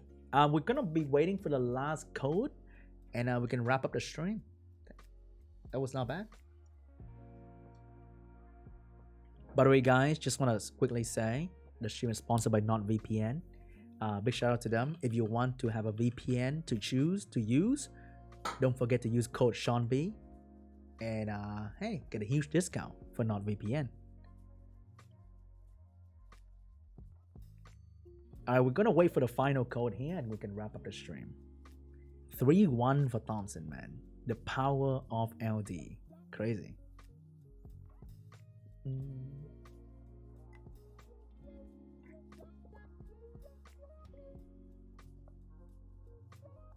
I'm tired, bro. It's 3 a.m. I want to sleep. Thanks for coming to the stream, guys. Really appreciate it. I'm kind of soft today, as you might have noticed, because it's 3 a.m. I don't want to wake up neighbors, and also 3 a.m. energy is not 10 a.m. energy, just how it is. So I hope you guys enjoyed your stream. I mean, your stream, my stream, the stream. Yeah. Hope you guys enjoyed your stay. Thank you so much for coming to support. We actually had more viewers than come to us official channel. We actually had more viewers. Oh my god, dude. Damn, you guys are supporting the channel, huh? Awesome. Thank you so much. Crazy. That was fun. Good matches. So just waiting for the code now. Nothing much going on. Thank you, man. Thanks for coming. Appreciate that. Oh, I'm so tired. Oh my god. I want to sleep. Yo, IZ with the prime. Thank you. Ugh. All right, let's try to find the code here.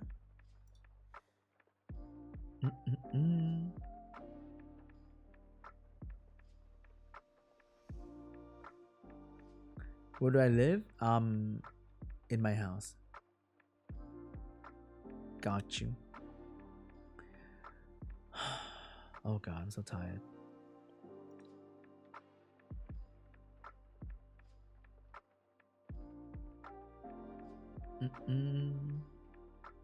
Yeah, they're probably just recapping. Let me see what they gotta say. And MaDreamdy booking their ticket to the America's Cup. Boy, what a weekend it has been, y'all. It has been just a great pleasure to get on back here to the SWC stage. Just wanted to close it out with a couple of thoughts real quick here from you, Once and Love. I gotta say, today was incredible. We talked about it. It was the bracket of champions. We saw we saw a couple crazy upsets actually, and there were just so many unique. Probably 2 scroll. The last score is usually 2 scroll. They may have won 2-0, 3-0, but it didn't feel like a sweep for most of the matches, and that is what makes this game great to me. Stoic, what about you, brother? Like I said, it was the Tournament of Champions today. Just seeing all these players out there. And once again, some upsets, but honestly, just nothing but great matches, great performances from everybody. Everyone brought their A game. Everyone was very, very exciting. And I loved seeing so many new units and new strategies as well. It's something that we may see on the ladder from here on. Well, you said it right there, Stoic. Tournament of Champions specifically today. Quite tree not all champions commentating. have to go with the perfect season, so I wanted last thing from you two. Oh my god, why give me is two tree names of guys in commentating? the elimination bracket that you're going to be excited to keep an eye out for. Stoic, we'll start with you. I mean, you can't help but definitely keep an eye out on True Whale. I feel like True Whale's still going to be a name we're going to be seeing once again, but I think True Whale, and you know what? Maybe even Daniel Karaoke. I think Daniel Karaoke might make it a second match with True Whale, so I want to see Daniel Karaoke, do it again. Let's see what he can do going into another round if he can win his first match. How about you, up against True Whale? I think the players that I'm looking out for the most are, well, it's more the matchups. I'm interested to see if we see a Jmak True Whale matchup, and I'm interested to see if we see a Zephyrius and Firas matchup. The reason I picked those two specifically is because I think that they actually could play against each other very consistently at the point where like they could come down to a coin flip. Like one small mistake could be the game for either of them.